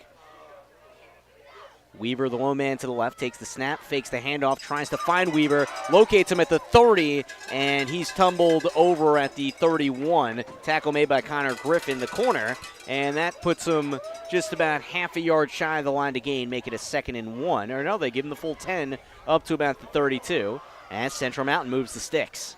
Yeah, your pass defenders, they've got to give a little bit of cushion, because if you come up too much and receiver makes a move, he's by you and wide open. But that slant pass, that is almost impossible to defend here, and the Wildcats just keep going back to it. Opening minute, third quarter. Nobody scored in that first half. Central Mountain on its opening drive got the ball down to the Jersey Shore goal line, but couldn't punch it in. First and 10 on 32 in the shotgun. Pence to the left of Gerlach. Snap a little wide of him. Tries to dive back on top of it as it falls out, but it looks like Jersey Shore has it at the 27, and the Bulldogs do. Luke Springman covers that up. The snap was a little bit to the right of Gerlach, and as he tried to repossess that ball, it kind of splattered off of him, and then it was up for grabs. Luke Springman off the interior comes up with it, and Jersey Shore deep in Central Mountain territory early in the third. Well, we've seen the exact same thing happen with Brady Jordan having trouble handling his snaps. Good recovery there by Springman. 1st and 10 on 26 left hash. Jordan 3-step drop from the eye, looks to throw right. He does, heaves it up. Hess fights off the defender, makes the catch with a flag, and he's into the end zone for a touchdown. But this one has no Jersey Shore celebrating. He just pushed down Pence, so this will be coming back on the OPI. And that's a tough one because Caden Hess really didn't mean to make contact there. He certainly did make contact. He really didn't push off. He just kind of ran into the defender there, but it's going to negate the touchdown throw by Brady Jordan. Obviously, Jordan's best throw of the night to Caden Hess, but the big plays for Jersey Shore, the run by Jordan, the pass by Jordan there to Hess, both nullified. That'll make it a 1st and long. Back behind the 30 all the way to the 35, 20 yards to the sticks for Jersey Shore. And we'll put that at the 42, as that would make it about 20, or just about 17 yards to the sticks. First 25, call it. From the 42, left hash, handoff right. Elijah Jordan scurries through a couple tackles and finally chopped down at the 35. Runs it to the right for 6 yards, cuts into that yardage needed a little bit. Make it a 2nd and 19 from the 36. I think Elijah's still going to be a major factor in half number 2. He seems to have figured out a way to get through that first line of the defense. 10.5 to go third quarter. Jersey Shore tied up at Central Mountain, 0-0. 2nd and 19 at the 36. Jordan hitches, throws left side, ball to the sideline, in and out in the hands of Connor Griffin. He was watched by Foltz, the safety, and that ball was tailing to the left side. The junior couldn't bring it in as it plopped out of his hands.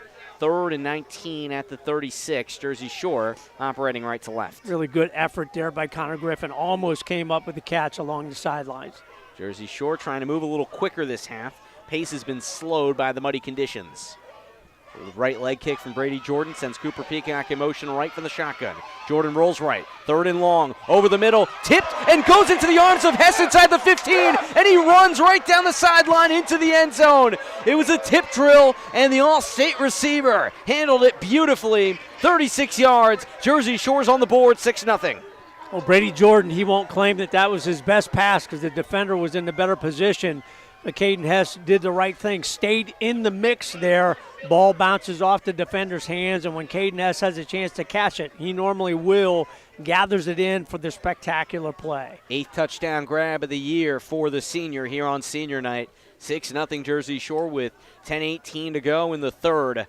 What a way for Jersey Shore to finally break the ice. Breck Miller will try to take a PAT. Palski, the long snapper. Hess, who just caught the touchdown to hold. Snap down. Miller kicks it inside the right upright, and up it goes. We were worried about the kicking game on a night like tonight, but Miller gets it done. 7-0 Jersey Shore. Bulldogs on the board. Central Mountain now plays from behind on the Bear Country Sports Network. It's time to reel in the rewards with a Woodlands Bank Kasasa checking account. Our Kasasa account offers rates you won't want to catch and release. You'll be hooked on earning a percentage of cash back on your everyday purchases. When you're ready to cast into one of our most rewarding accounts, visit woodlandsbank.com, where you can securely and quickly open your account online today. Some restrictions may apply. Visit woodlandsbank.com for full account details. Woodlands Bank, member FDIC. The Bear, WQBR. Sam Cooperman, Doug Byerly back with you. Caden Hess comes up with the opening touchdown for Jersey Shore with 10:18 to go in the third quarter. It was about a 36, 37-yard pass from Brady Jordan. It was tipped in the secondary, and the All-State receiver was right on the money up the right sideline. Breck Miller kicks it off for Jersey Shore, right to left, trying to go to 10-0 in the regular season. To the left side, it's grabbed by Pence across his own 12. Stops at the 20, breaks through a tackle, looks for the edge right side, 25, slammed down from behind. There's a flag on the back end. Tate Sechrist made the stick across the 27. And we will assess what happened back there. Presumably that's a hold from where it was thrown. Well, if that's a penalty against Central Mountain, then we'll have to wait for the referee's call here. That will be big because Jersey Shore comes up with the big play, gets the lead. Now you have a penalty potentially that's going to push the Wildcats back deep in their own territory, and it is a penalty against them. So that really gives the Bulldog defense, man, something to play for. You get a quick 3-and-out or another turnover, you have a chance to really give yourself a commanding lead under these conditions. 7-0 lead, 10:07 to go in the third. Regular season finale, both teams start the district playoffs next week. Jersey Shore will play either Shamokin or Mifflinburg here. We'll see how that unfolds, but for now, Jersey Shore trying to take down their rival Central Mountain for the 10th straight time. Wildcats huddle up at their own 9 after the dust settles. Brett Gerlach, the senior quarterback, takes a shotgun snap, empty backfield. 2 muddy jerseys to the right, 2 to the left. Pence from the backfield goes back to the left side. Gerlach, play fake, throws it up for grabs, intercepted at the 30-yard line. Just up for grabs. It was heaved up, and Jersey Shore has Dathan Tyson back there playing center field as the sophomore records his 2nd pick of the year. Nice play there by Dathan Tyson. Saw the ball right away, went up and got a nice interception, but really not a good throw at all there by the senior quarterback. Weaver was really not open and just kind of tossed that one into the air. Back at the 34 is where Jersey Shore starts. Right to left, 7-0 lead. 9:59 to go in the third. The officials take their time to set this up. You know, one official who's really slogging his way through the mud. He was in no hurry. 1st and 10 at the 34. Jordan hands it off on the shotgun. Hayden Packer initially was down at the 35, but fights up the muddy field to about the 33, so he at least gets some yards out of it. 2nd and 9 for Jersey Shore. You would have to think Hayden Packer at some point here in half number 2 is going to be a factor on the offensive side. Doesn't have to make those quick cuts, but you know he can outrun anybody once he gets in open territory. 2 in the left side slot. William, handoff up the middle, 2nd and 10 at the 34. Packer, a couple broken tackles, 25. Flag comes in at the 15, on the move inside the 10. At the 5, he extends for the plane, and he's about a yard shy, but we'll check this flag. Hayden Packer was a man on a mission up the gut. Even if this penalty is against Jersey Shore, which it will be for an illegal block, you're still going to get a first down, still going to be deeper into Wildcat territory. 7-0 Jersey Shore. It was scoreless at half. Start of the third quarter, the Bulldogs were able to take advantage of a fumble by the quarterback Gerlach off an errant snap, and a tip ball to Caden Hess for a 36-yard touchdown. And now the penalty does bring him back, be at the 29, so just about where they snapped it from initially.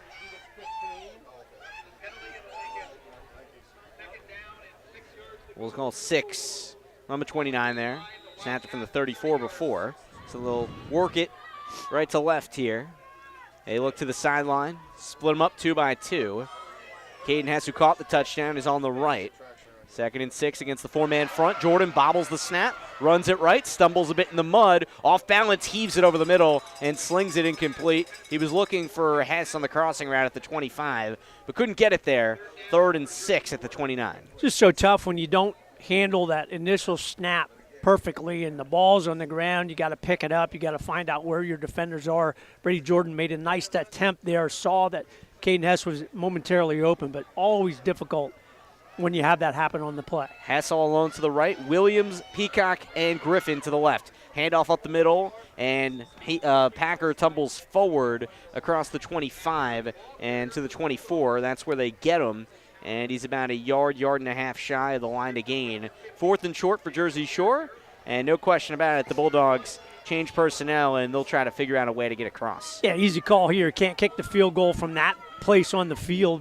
Breck Miller would not have a chance at all to have a quick glance, and you want to keep this drive going, get your 2nd touchdown of the night. 4th and 1 from the 24, Central Mountain between the hashes. In the offset eye, they hand it up the middle. Elijah Jordan breaks through at the 20 and pounced on across the 15. Elijah Jordan, he had all sorts of room, and eventually Connor Foltz makes the tackle, but not after he picks up 7 yards. Staying with the full house backfield after that big play.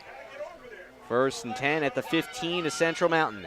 Give it to Jordan again, runs it right side over right guard, and he cuts through the hole to the 10 and the 9, and before he's finally brought down to the grass there. Another 6. Elijah Jordan seems to be the only person able to run on this field tonight.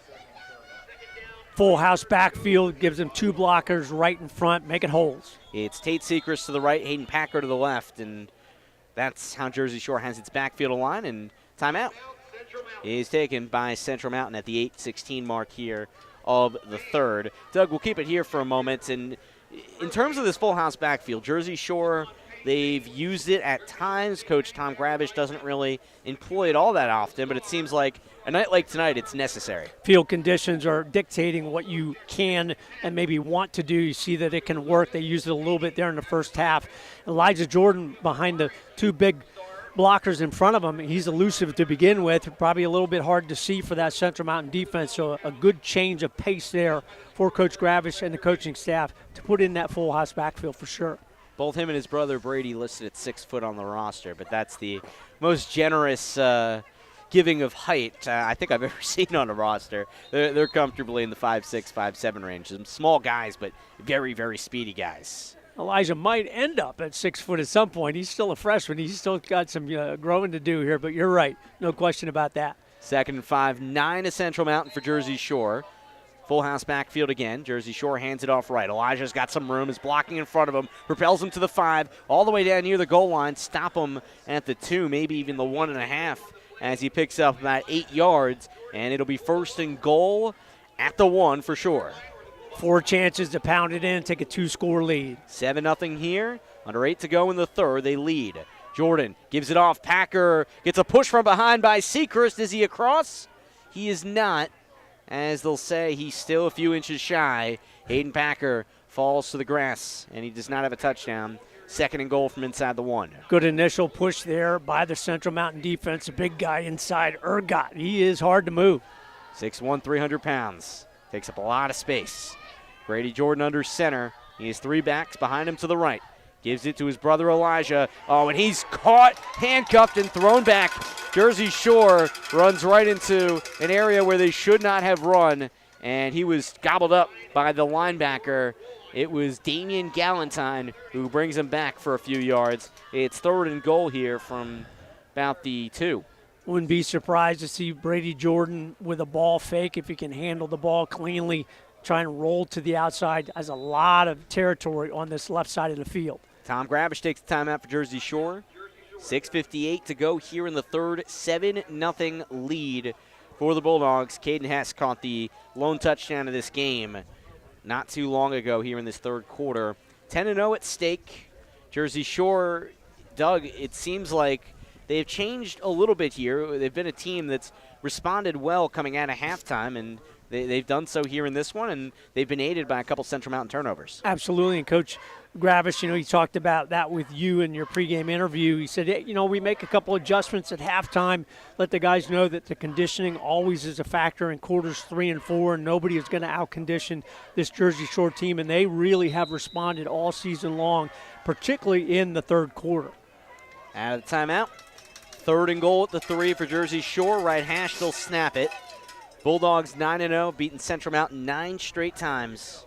Full house backfield yet again. The deep back is Elijah Jordan. He's been the one with the hot hands in this one. He gets the call, runs it right, and mashed down. Not a touchdown that time. Into the arms of the safety, Rocco Serafini, who came in across the line in a hurry. And it's 4th and goal. Jersey Shore will tempt fate here on this muddy, rainy night. And the kicking unit is out there. Bulldogs will have about a 20-yard field goal here. Coach Gravish, he knows that the 2-score lead, no matter what form it takes, really, really important here in this ball game. Breck Miller went 2 for 2 on field goals last week, 10-13 on the year for the junior, who's set to receive some hardware shortly after this year concludes. Palski the snap, it's put down by Hess. Kick from the right hash, on the way, and bangs it through. Breck Miller on target. It's 10-0 Jersey Shore, and the Bulldogs come away with points with 6:07 to go in the third frame. Back on the Bear Country Sports Network after this from Thompson Street Stadium. Call 570-753-5722. TLC Fuels, a family-owned business since 1998, serving residential, farm, and commercial customers from their Jersey Shore location just off of Route 220 at the Pine Creek exit. Fuel oil, diesel, and gasoline, hard coal. TLC Fuels dedicated to providing friendly, satisfying service to all other customers. TLC Fuels proud to be a supporter of the Jersey Shore Bulldogs. 570-753-5722. WQBR 99.9 FM. Midway through the third quarter, Jersey Shore with 10 unanswered in the third frame to take a 10-0 lead over Central Mountain, their local rivals. Sam Cooperman, Doug Byerly with you on the Bear Country Sports Network. Breck Miller just hit home on a 20-yard field goal, and the Bulldogs kick it right to left. The home team trying to go to 10-0. It'll be the second time under Coach Tom Gravish they've done that, a perfect regular season of 10 games. Kick tails to the near side, caught at the 13. It's Connor Foltz, the sophomore, tries to switch directions across the 20, then changes his mind and takes it up the middle before he's ankle tackled at about the 24. And amidst a sea of mud-soaked jerseys, Jersey Shore was able to have Dathan Tyson in on special teams to make the tackle. Really nice job by Breck Miller on that field goal. That was a pretty tough angle from that right hash mark. He lined it up, took his time before the kick to say, all right, which way do I have to go, and really banged that one through. And that's really big, Sam, as you know, puts you out beyond that 8 points where if Central Mountain scores and goes for 2, you still are in the lead. 6 on the dot to go in the third frame. 2 second-half turnovers at Central Mountain already. In the shotgun, a back to each side of Gerlach. He hands it off on 1st and 10. Tries Michael Walliser, the fullback, who hasn't been very active tonight. He's stuffed up the middle, no gain. 2nd and 10, Jersey Shore clogs up the interior. Dirk Stetz, Zach Rooney that we've talked about all season long inside for Jersey Shore, along with Lee Springman, have been solid game 1 to week 10 here. Central Mountain in the road whites, blue pants, breaks huddles, blue helmets. A lot of mud on the jerseys. 2nd and 10 at the 25, playing on this grass surface. Rain still coming down, although at a lesser clip than before. Facing the 5-man front of the shotgun. Gerlach looks right, throws under duress, and he gets the ball off to the 30, where the catch is made by Williamson. Tanner Williamson is hit there. They give him the 31. He's still about 4 yards shy of the line to gain. 3rd and 4, maybe 3rd and 3 for Central Mountain here. Really have to be impressed with Gerlach and their coaching staff of Central Mountain. That intermediate passing game, which is not something you see teams use a whole lot, very, very effective. Gerlach really delivers that ball particularly well. Under 5 to play now in the third. Central Mountain breaks huddle. They're 6 and 3, best season in program history since Mill Hall and Central and Lock Haven High Schools consolidated. 3rd and 4 on 31. Pitch right from the shotgun.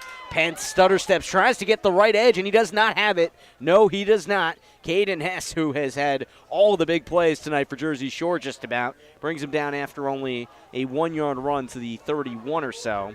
That's about 4th and 3, and Central Mountain has to get the punting unit out there. Really excellent tackle by Caden Hess, because it looked like Pence was going to have enough territory and good footing to make a move on Hess. Hess, nice tackle in the open field. Tyler Weaver shakes off his left cleat, set to punt it with 3 back to protect. High snap comes his way. Carter Peacock tries to ram his way in there to block it, but the punt sent back to the 35 and almost dies in a pile of mud, but it gets a few extra feet back to the 33 before it's touched down there by Thomas Sprague.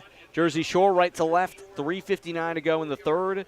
10-0 lead on the visitors, and now is really a chance to put their foot down. They have the 2-possession lead, and the Bulldogs trying to get to work back offensively. And you know that's what Coach Gravish has talked to his team about. Hey, you're up. You're finally in a little bit more of a comfortable position, but this game is not won. Let's put together another drive, get another score, touchdown on the board. Brady Jordan, the Jersey Shore junior quarterback, dual threat. Hasn't been able to run too much tonight. Tries to here on 1st and 10 in the shotgun. Slips and slides on the run to the right. Chased from behind by Serafini. Breaks the tackle right sideline. 35-40 on the move, 45-50. Cuts in and out, and his juke takes him to the 45 at Central Mountain before he's finally tripped up by Foltz. Jersey Shore's quarterback, man, he is quick, he is fast, and he is fun to watch. He picks up about 21 yards. First time you're able to see Brady Jordan get into the side of the field that has some grass left on it, able to make a couple moves there on that run. 1st and 10, 45 of Central Mountain, right hash in the shotgun. This time it's a handoff left. Hayden Packer breaks a backfield tackle. Now he's running forward. Past the 40, lowers his shoulder, and spins down at the 39.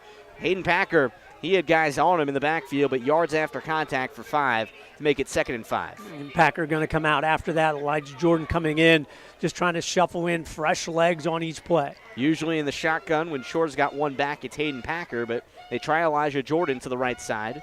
Nick Williams, Cooper Peacock, and Connor Griffin to the left. It's Caden Hess, the all-state receiver, and the Lone touchdown tonight for Jersey Shore. He's on the right. 2nd and 5, 39 to Central Mountain. High snap is tapped to himself by Brady Jordan. Shuffles through a few tacklers and actually picks up a couple of yards to the right side before he's into big Ronnie Ergott's territory.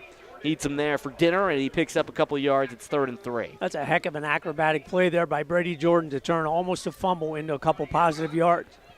3rd and 3 up to about the 36. Shore right to left. 10-0 lead, 2.5 to go in the third, moving a little slower. Officials put the ball down from the right hash. Central Mountain's 4-man front. High snap to Jordan, brings it in, hands it off Elijah. Lots of room up the middle, 1st and more across the 30. Torpedoes down to the 28-yard line, and Jersey Shore moves the sticks. Eventually, Serafini, the strong safety, chips him down, and the Bulldogs about 8 yards on that run, and they're moving quickly now. Shotgun set, 1st and 10. 28 of Central Mountain. Snap off. Elijah, big handoff. Room up the middle. Slips past the 20, stays on his feet. Left side, 10, 5, and it's Hayden Packer. It's Hayden Packer. They brought him back into the backfield, and it's 27 yards for a Jersey Shore touchdown.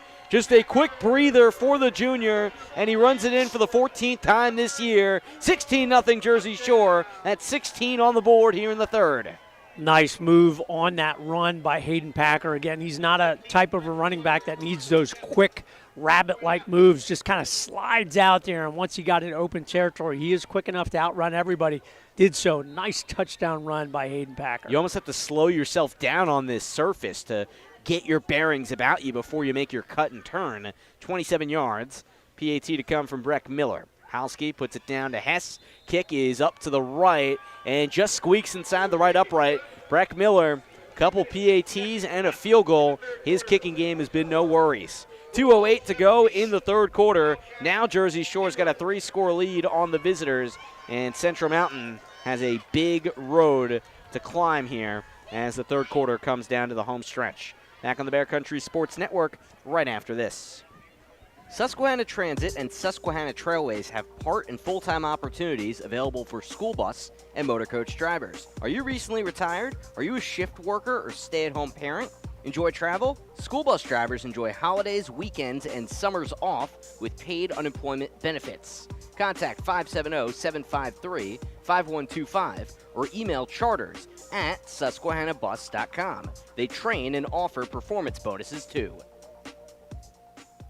WQBR 99.9 FM. 17-0 Jersey Shore, a 27-yard touchdown run. Hayden Packer gets through, and Jersey Shore is up by 3 possessions on the visitors from Central Mountain.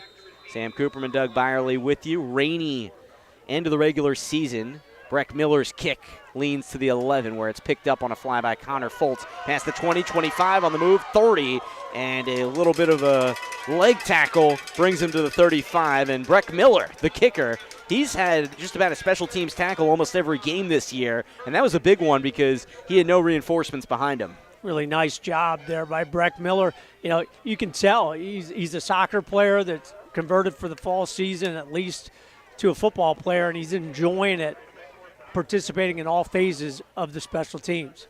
Likes getting to hit guys. He's physical, and he's a big body. Listed as receiver on the roster. Who knows? Maybe that's another wrinkle you can employ in the future. 1st and 10 on 35. Central Mountain still being shut out and now needs to operate quickly. In the pistol, we're on the right hash, 1st and 10. Gerlach takes the hit by a snap, turns and gives. Here's Pence, right side, 40 at the numbers, cuts outside 45, and a Jersey tackle gets him down. I think it's Connor Griffin. There is just all kinds of dirt on the back of his jersey. It is Griffin. And no, it's not. Griffin's on the other side. That was Hess, and Caden Hess makes a big tackle at about the 48-yard line there. Pence got the edge. Good blocking there by Central Mountain on the right side of their line. Got the edge for really the only time tonight into open field. Great open field tackle there by Caden Hess. He's a good defensive player. 2 picks for him last week. 6 interceptions last season, his first year playing on defense. 1st and 10 on 47 after the 12-yard run. From the pistol, it's a handoff to Pence again. He looks right, and an ankle pick clips him after a minimal gain. Luke Springman on the interior got out there and stuck with the speedy Central Mountain runner. 2nd and 11, they'll mark him back a little bit. as Central Mountain gets the play call into Brett Gerlach from the near side. Luke Springman, he is tough. A good player, both sides of the line for the Bulldogs. Minute 15 to go here in the third. Temperatures feeling very cold with the factor of wind, this rain plummeting down here on the grass Thompson Street Stadium surface. Second and 11 on 47 from the pistol. Gerlach turns and throws left side. Ball caught across midfield up to the 47.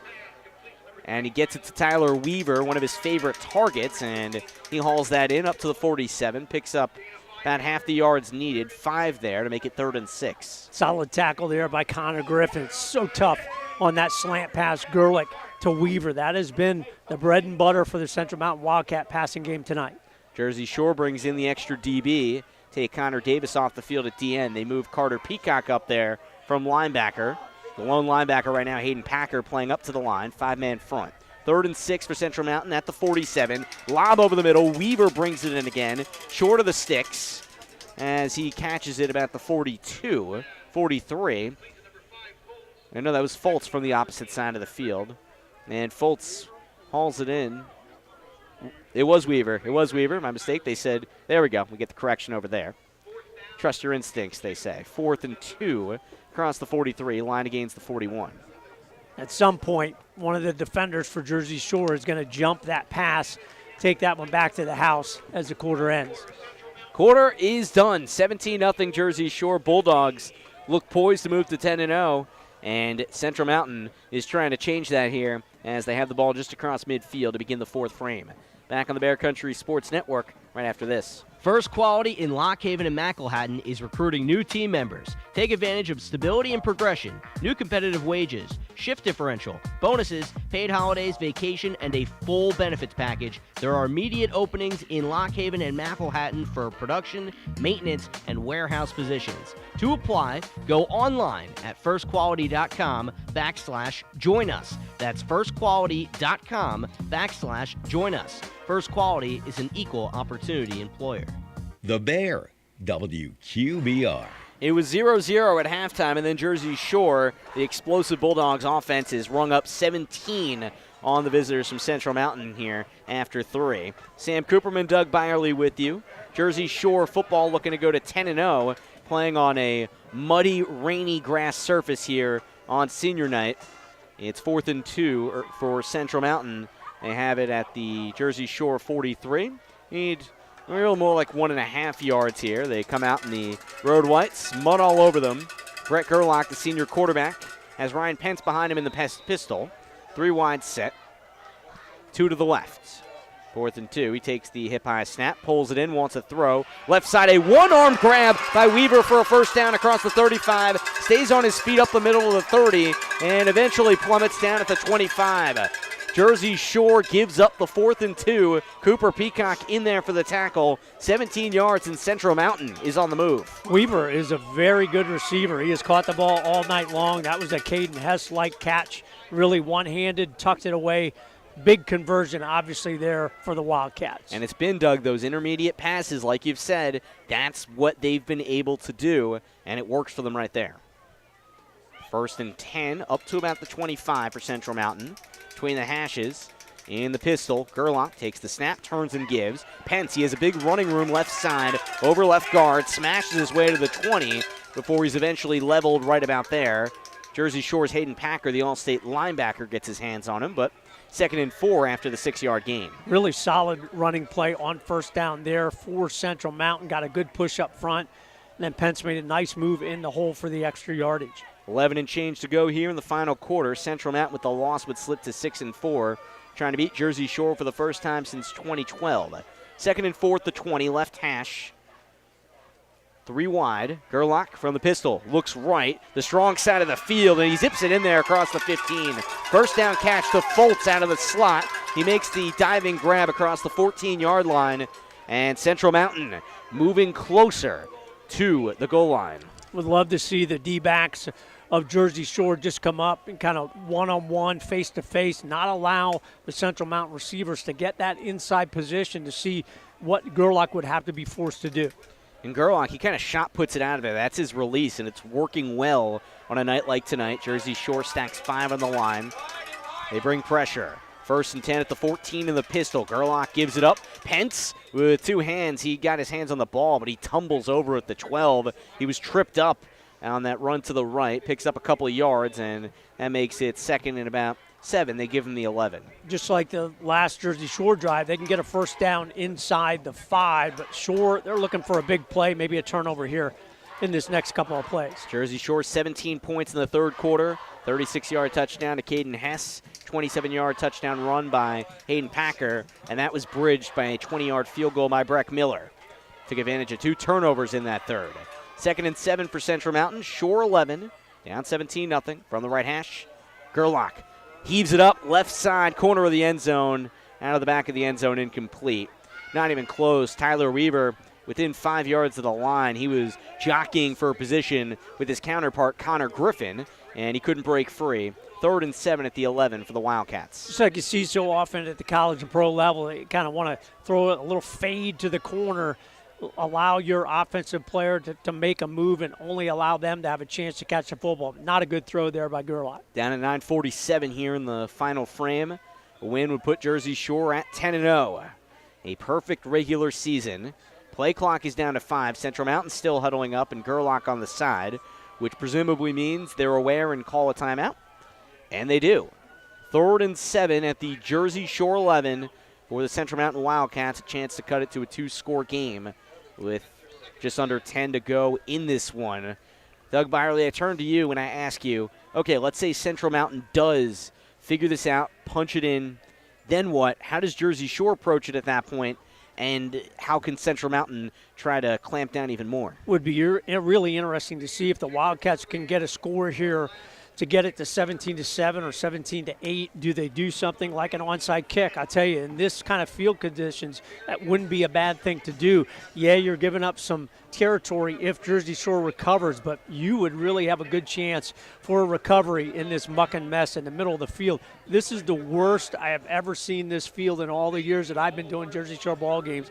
It is bad in the middle of the field. You get out in the corners, there's still some grass here, but that middle of the field, that is just free open territory for anybody. And a question for another day is how on earth this field gets recalibrated for next weekend's district semifinals. Don't know if it can be, but for now the focus is on 10-0 for Jersey Shore. Third and 7, Shore 11 for Central Mountain. After the timeout, Gerlach take the shotgun snap, Pence to his left side, his favorite target Weaver to the left. In motion, Williamson. He fakes it to him, lobs it up, and intercepted at the right side. Who else? It's Caden Hess for Jersey Shore, who tumbles down. No, it is not Hess. It is not Hess. I believe that's Connor Griffin. It is, who makes the interception, and up to the 14. The third turnover by Central Mountain in the second half, and the first of the fourth quarter. That was a bad pass by Gerlach, and it hurts the Wildcats in a big way. You know, I'm surprised. They went away from what they do best, that inside slant move. I thought they would have gone to that or at least faked to that. They kind of went to that pass to the outside, and you called it, Sam. That is not something that Gerlach does very well. Threw it right to Connor Griffin. First and 10, own 15 for Shore, up 17-0 in the eye. They hand it off right. Elijah Jordan takes a flag at the end of that hit as he runs to the right, only gets a yard off the line. He was knocked down, and we'll see what this amounts to.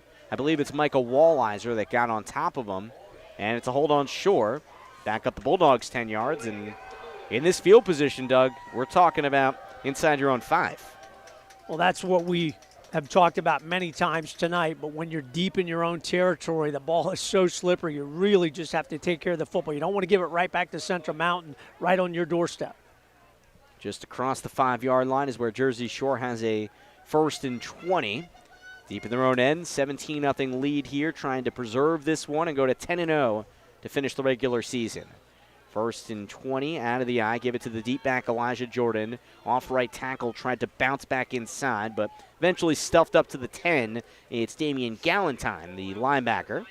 And it's second and about 15 there for Jersey Shore. Nice hole up front there by Zach Rooney and Dirk Stepps to give Elijah Jordan a nice sliver there on first down. Jersey Shore back on the ball. They break their brief huddle. Hayden Packer, the fullback, in front of Jordan. Handoff to him right, over right guard. Tries to wiggle through a crease, but That's sealed up and plastered down at the 11 after the short gain. Jersey Shore doesn't have much room to run, and Garrett Hendricks and company get over to wall off the area. 3rd and long from just in front of the 10 for Jersey Shore. About 14 yards needed here. Braden Jordan up under center with that full house backfield, something we've seen in this ball game, but really have not seen very much all season long. 3rd and 14 at the 11, 17-0 lead, 8.5 to go here in the 4th. In the eye, Brady Jordan hands it off. Elijah runs it right, and he's smothered in the middle. He just got dragged down by everybody. One of those mud-soaked jerseys got him. Can't even begin to read off a number. Off the middle, Garrett Hendricks and Ronnie Ergot, the two guys in there, and Jersey Shore's got a punt here with just under 8 to go in the 4th. Central Mountain did exactly what they wanted to get the stop, 3-and-out opportunity. If you're Jersey Shore, just a clean snap here to Cooper Peacock. Cooper Peacock to send the punt away. Ryan Pence, the return man, grabbed on the 2, almost blocked. It's a low line drive ball that splatters out of bounds near side at the 41. Pence doesn't get a return, but Central Mountain certainly is comfortable with the field position. Jersey Shore has had trouble getting those punts off all evening long, and there's another example of it. Trying to keep this 17-0 lead intact with 7:54 to go. Well, you know that Jersey Shore, even though they're trying not to think about it, they're thinking we have the 10-0 season in sight. Let's play a hard 8 minutes here. Let's see if we can get another turnover, get the ball back to our offense, get one more score to put this game away. Some of the marquee matchups that were put on the schedule this year: Montoursville, an overtime victory, Danville and BEA back-to-back weeks. But this is the one that's taken the cake.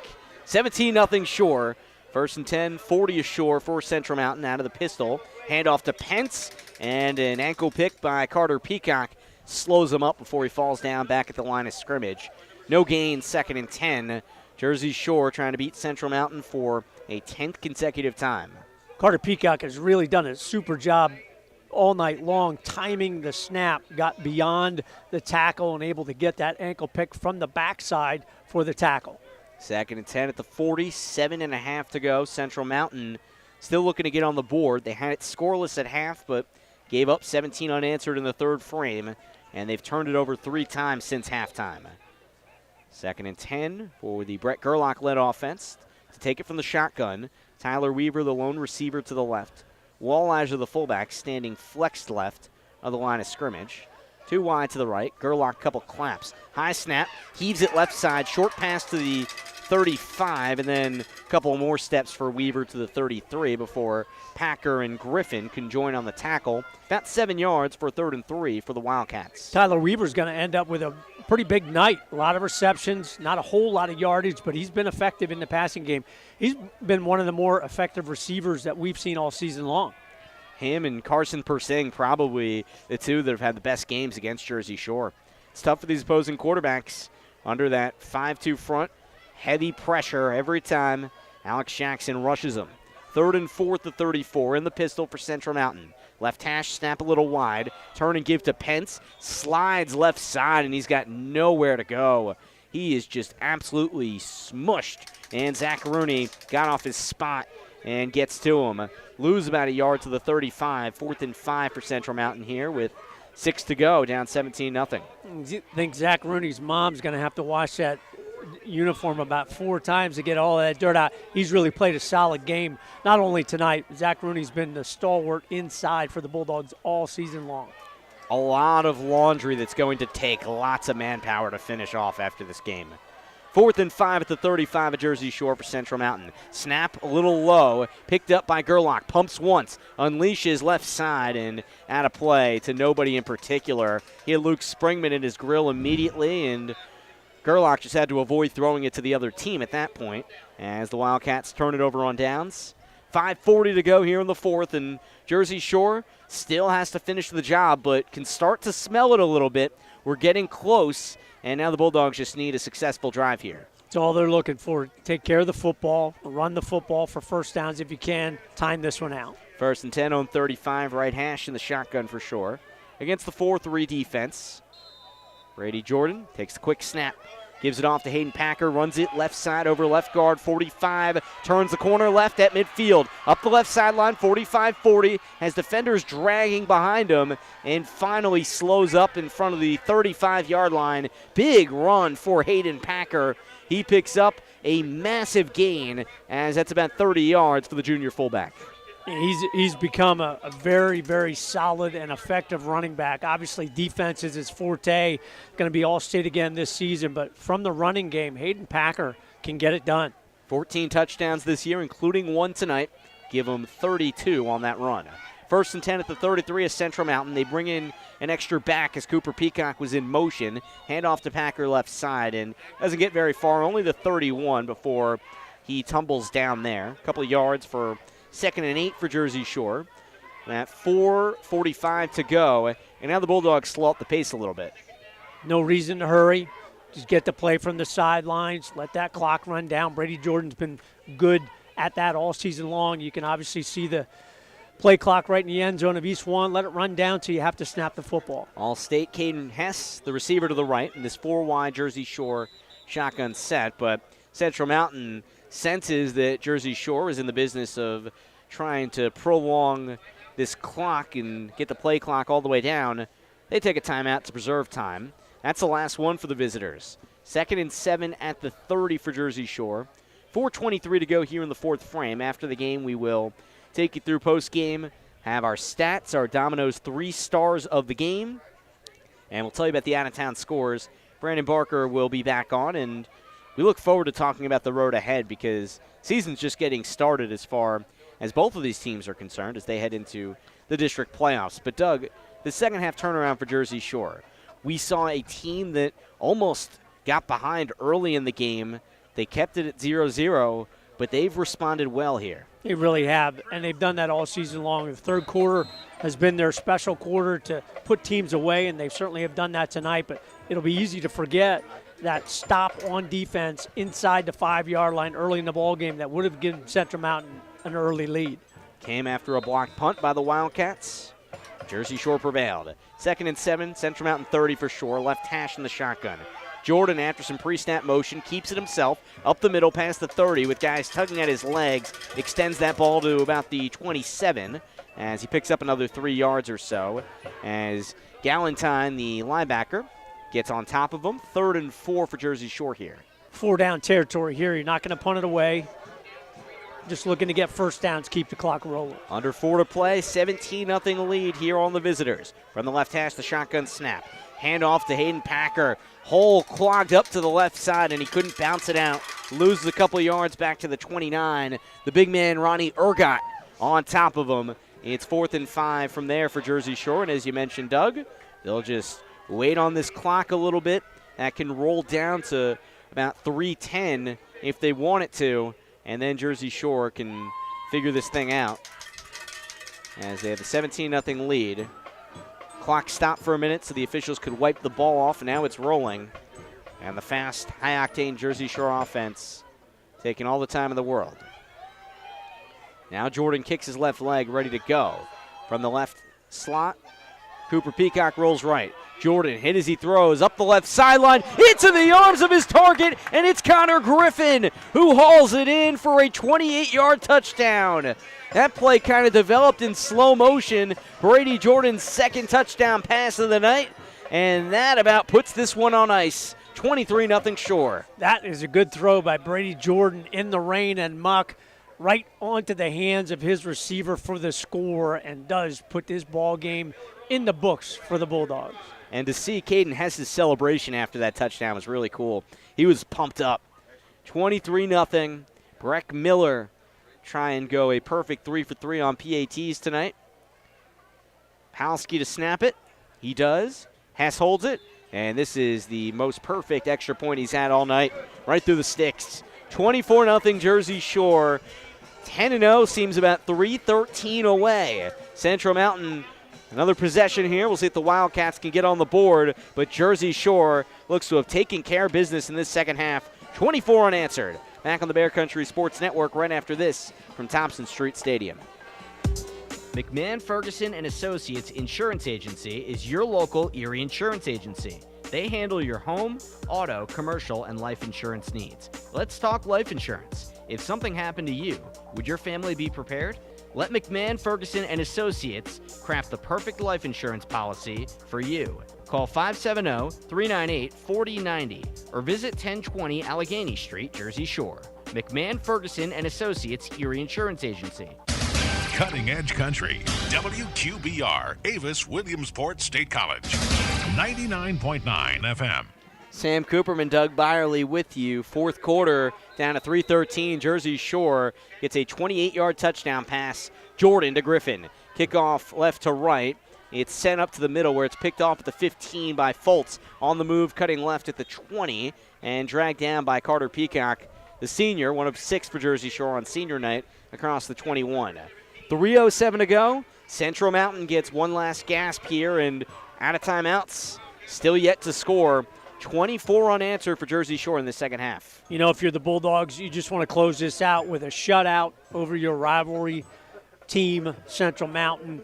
Great second half, as has been their mantra all season long, but really have played solid defense in this ball game against the Wildcats. And you got to give Central Mountain credit. They hung tough with a very good Jersey Shore team, the reigning state finalists. First and 10 on 21 in the two-back set. A two-handed pitch to the left side. Ryan Pence bottled up at the 20, and he goes backwards for about a yard. Carter Peacock on top of him with some help from behind by Hayden Packer. Jersey Shore stuffs the running back. It's second and long back behind the 20 for Central Mountain. And Carter Peacock, you mentioned the senior class is a fairly small one here for Jersey Shore, only 6 compared to 13-plus last year, but just every one of those seniors has been an integral part of this team here in the regular season thus far. And Tom Gravish spoke about it. We talked about the pregame interview. The expectations from the outside were fairly low for this team. A lot of key cogs in that championship team last year departed, as on 2nd and 12 behind the 20. Out of the pistol, it's a quick handoff right side, and Jersey Shore splashes down Pence, and Jersey Shore promptly helps him up. I believe that's Peacock again on it. No, it's not Peacock. Off the left side, it's Connor Davis, another senior. No gain, maybe half a yard back, 3rd and long behind the 20 for the Wildcats. But guys from last year's team, of course, the quarterback Brendan Weary, probably the most efficient passing season in Jersey Shore history. Cam Allison, Owen Anderson, who scored a touchdown in every game. You have so many guys from that team gone, you didn't know what to expect. But this mostly young group has come through. 3rd and 13, 19 for Central Mountain. 1:40 to go here. Down 24-0. Snap a little wide of Gerlach, pumps a couple times, throws a wobbly ball near side across the 30. Grabbed by Tyler Weaver, who's had a big night, and he stumbles out of bounds side to side at the 31.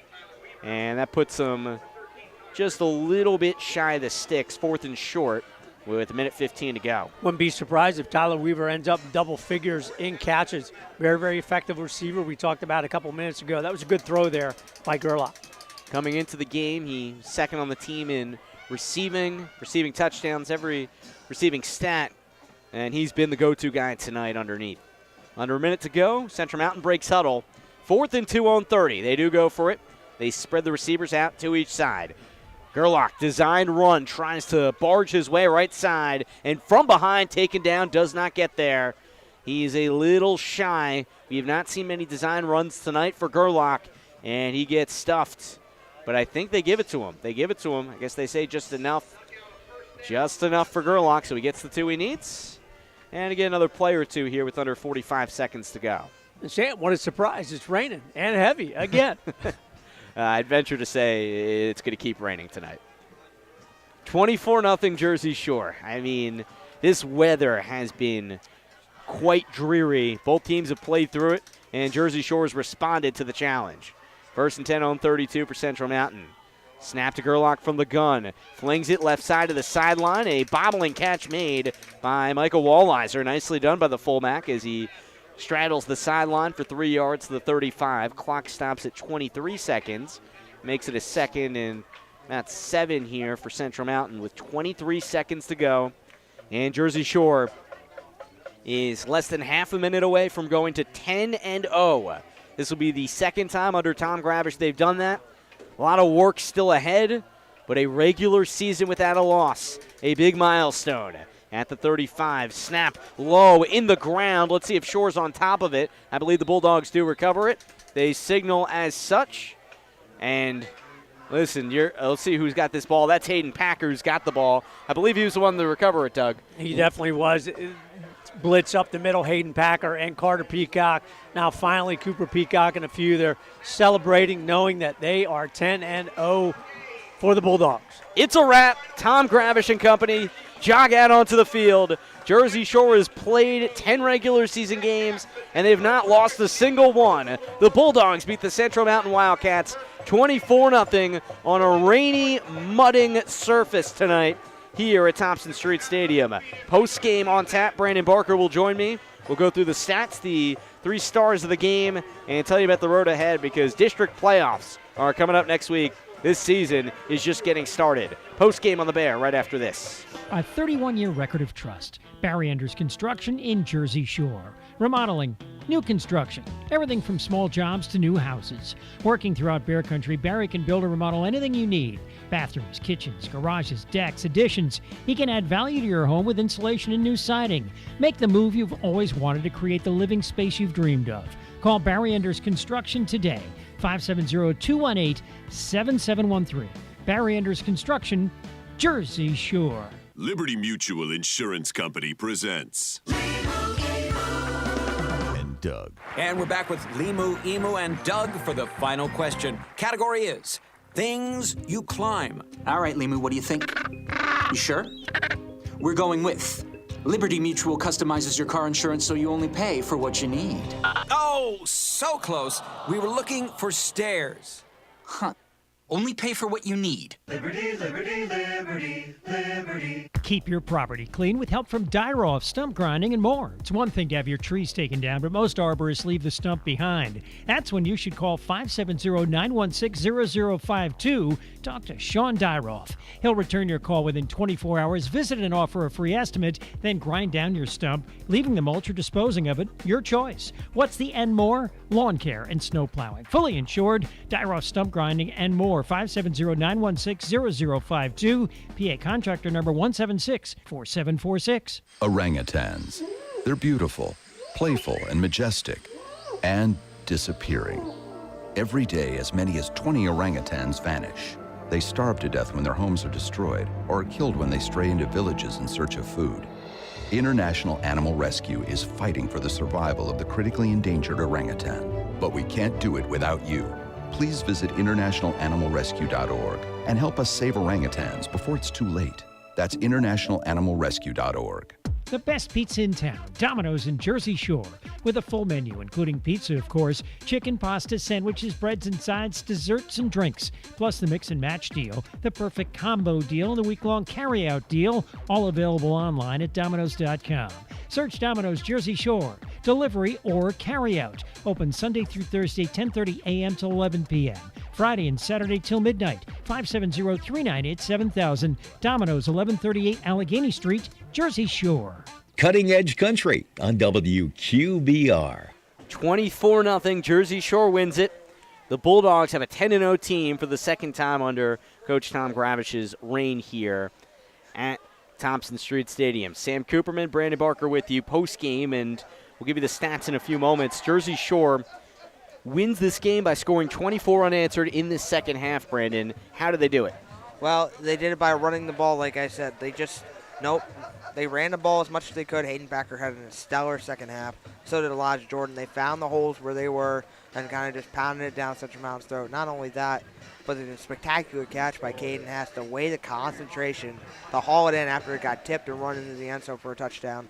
That's a big key there. And then Connor Griffin going over the top, catches the ball with the fingertips, grids into the end zone.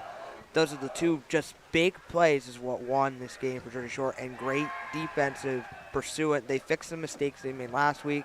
They were tackling them out there. Pence barely got any yards rushing on the offense. Kept Gerlach in check all night long. This Shore team really going into the playoff game, which we'll discuss who might be because now it's in confusion of who it might be, but it's a good way to head into next week.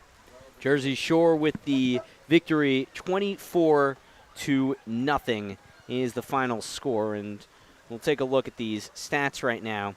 Jersey Shore with the running performance, 77 yards on the ground for Elijah Jordan. He got 21 carries, certainly big in that respect. Brady Jordan, 6 for 29 after his rushing concluded. Did throw a couple touchdowns. Brady threw 9 of 12 for 70 yards, was sacked 3 times, but 2 touchdowns, big especially.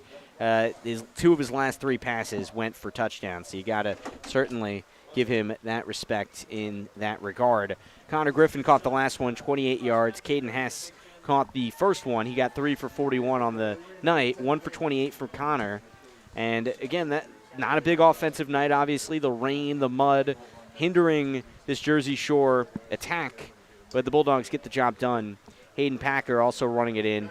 8 carries, or rather, check that, 18 carries. Didn't see the 1 over there. 18 carries, 116 yards and a score for Packer. Connor Griffin also with 5 tackles and an interception to lead the charge defensively. Big night for Carter Peacock. He had 6.5 tackles and a sack for the Jersey Shore Bulldogs. Jersey Shore also with an interception from Dathan Tyson. The sophomore's actually picked off 3 balls this year. He's been big on both sides. So I say that all to say, Brandon, let's get to some players of the game here. Brought to you by our friends at Domino's. So actually, Coach Davis, if you don't mind if I can take that back for just half a second. I think one of the players of the game, I did not get a chance to look through his numbers, but also do want to shout out Domino's Pizza here of Jersey Shore. Find them on Allegheny Street, open 7 days a week. Our 3 stars of the game, they'll get a large one-topping pizza certificate for Domino's of Jersey Shore. And one of them I want to give a shout-out to Connor Davis, second time winning the award this year. 2 tackles for loss tonight and a pass deflected at the line. He's been awesome at defensive end all season long, and certainly a hat tip to him. Second time winning the award. Yeah, not only that, he did a great job tonight, specifically keeping his eye on Gerlach, making sure he didn't break an inside containment and try to run the ball all the way down the field. So from the defensive end side, he did a really good job. I'll go with the second one here. Connor Griffin tonight did a really great job. He got beat by Tyler Weaver all night long on the inside slant. He could not cover him real well until towards the end of the game when Central Mountain needed a touchdown. He intercepts the ball. So that's great on his defensive side. Look, it's the same with Brett Guthrie did 2 years ago with 2019. Got beat by that receiver all night long and then ended up intercepting the ball when it counted the most. Not only that, towards the end of the game, gets that long touchdown pass for the touchdown and kind of really seals this game for sure. And that'll be Connor's 3rd of the year. Ties him with Brady Jordan for the most on the team. And I think for the 3rd, you have Hayden Packer in mind for this, Brandon? I do have Hayden Packer in mind. Look, he was the bulkhead of the carry tonight. He was the only one really to keep his footing all night long, bowled through everybody. He's a stud. He's going to be an all-star, not only at linebacker this year, but also as a fullback/running back this year. So Hayden tonight did what he needed to do, and he should be a big key factor in whoever we face next week, who we're going to get into. Yeah, let's get into it right now. Well, as the final scores as we go right now, Shamokin gets killed by Mount Carmel. That was 49-7 the final over there. Sealands Grove beats Montoursville 21-7. They've got some momentum. 21-10 in the final there. Now here's the one. Lewisburg, as of right now, is down in the 4th quarter, 12-0 Lewisburg is up 12-0 over Mifflinburg. So, with the loss for Shamokin and with the win with Lewisburg, which is predetermined right now, don't think that Mifflinburg's anywhere out of it. Lewisburg, I think, in my personal opinion, Lewisburg jumps Shamokin, and I think we're looking at either Lewisburg or Mifflinburg for that 4th game. I don't see Shamokin doesn't have enough power rankings on their schedule to really consider them a win. Now, what kills Mifflinburg is the loss to Milton. That's what kills them this year. So a lot to unpack there, but it sounds like Jersey Shore will get one of those teams here on Friday night. If this playing surface holds up, we're just looking at a field of mud at this point. Big thanks to Dave Stratton spinning the dials back in studio, Vince Swartz producing our video broadcast on YouTube, Doug Byerly, my color commentator, and, of course, the great Brandon Barker breaking it down on pre, half, and post-game. My name is Sam Cooperman saying goodnight from Thompson Street Stadium, where the final score is 24-0. Jersey Shore beats Central Mountain and moves to 10-0 and on to the postseason. So long and have a great Friday evening.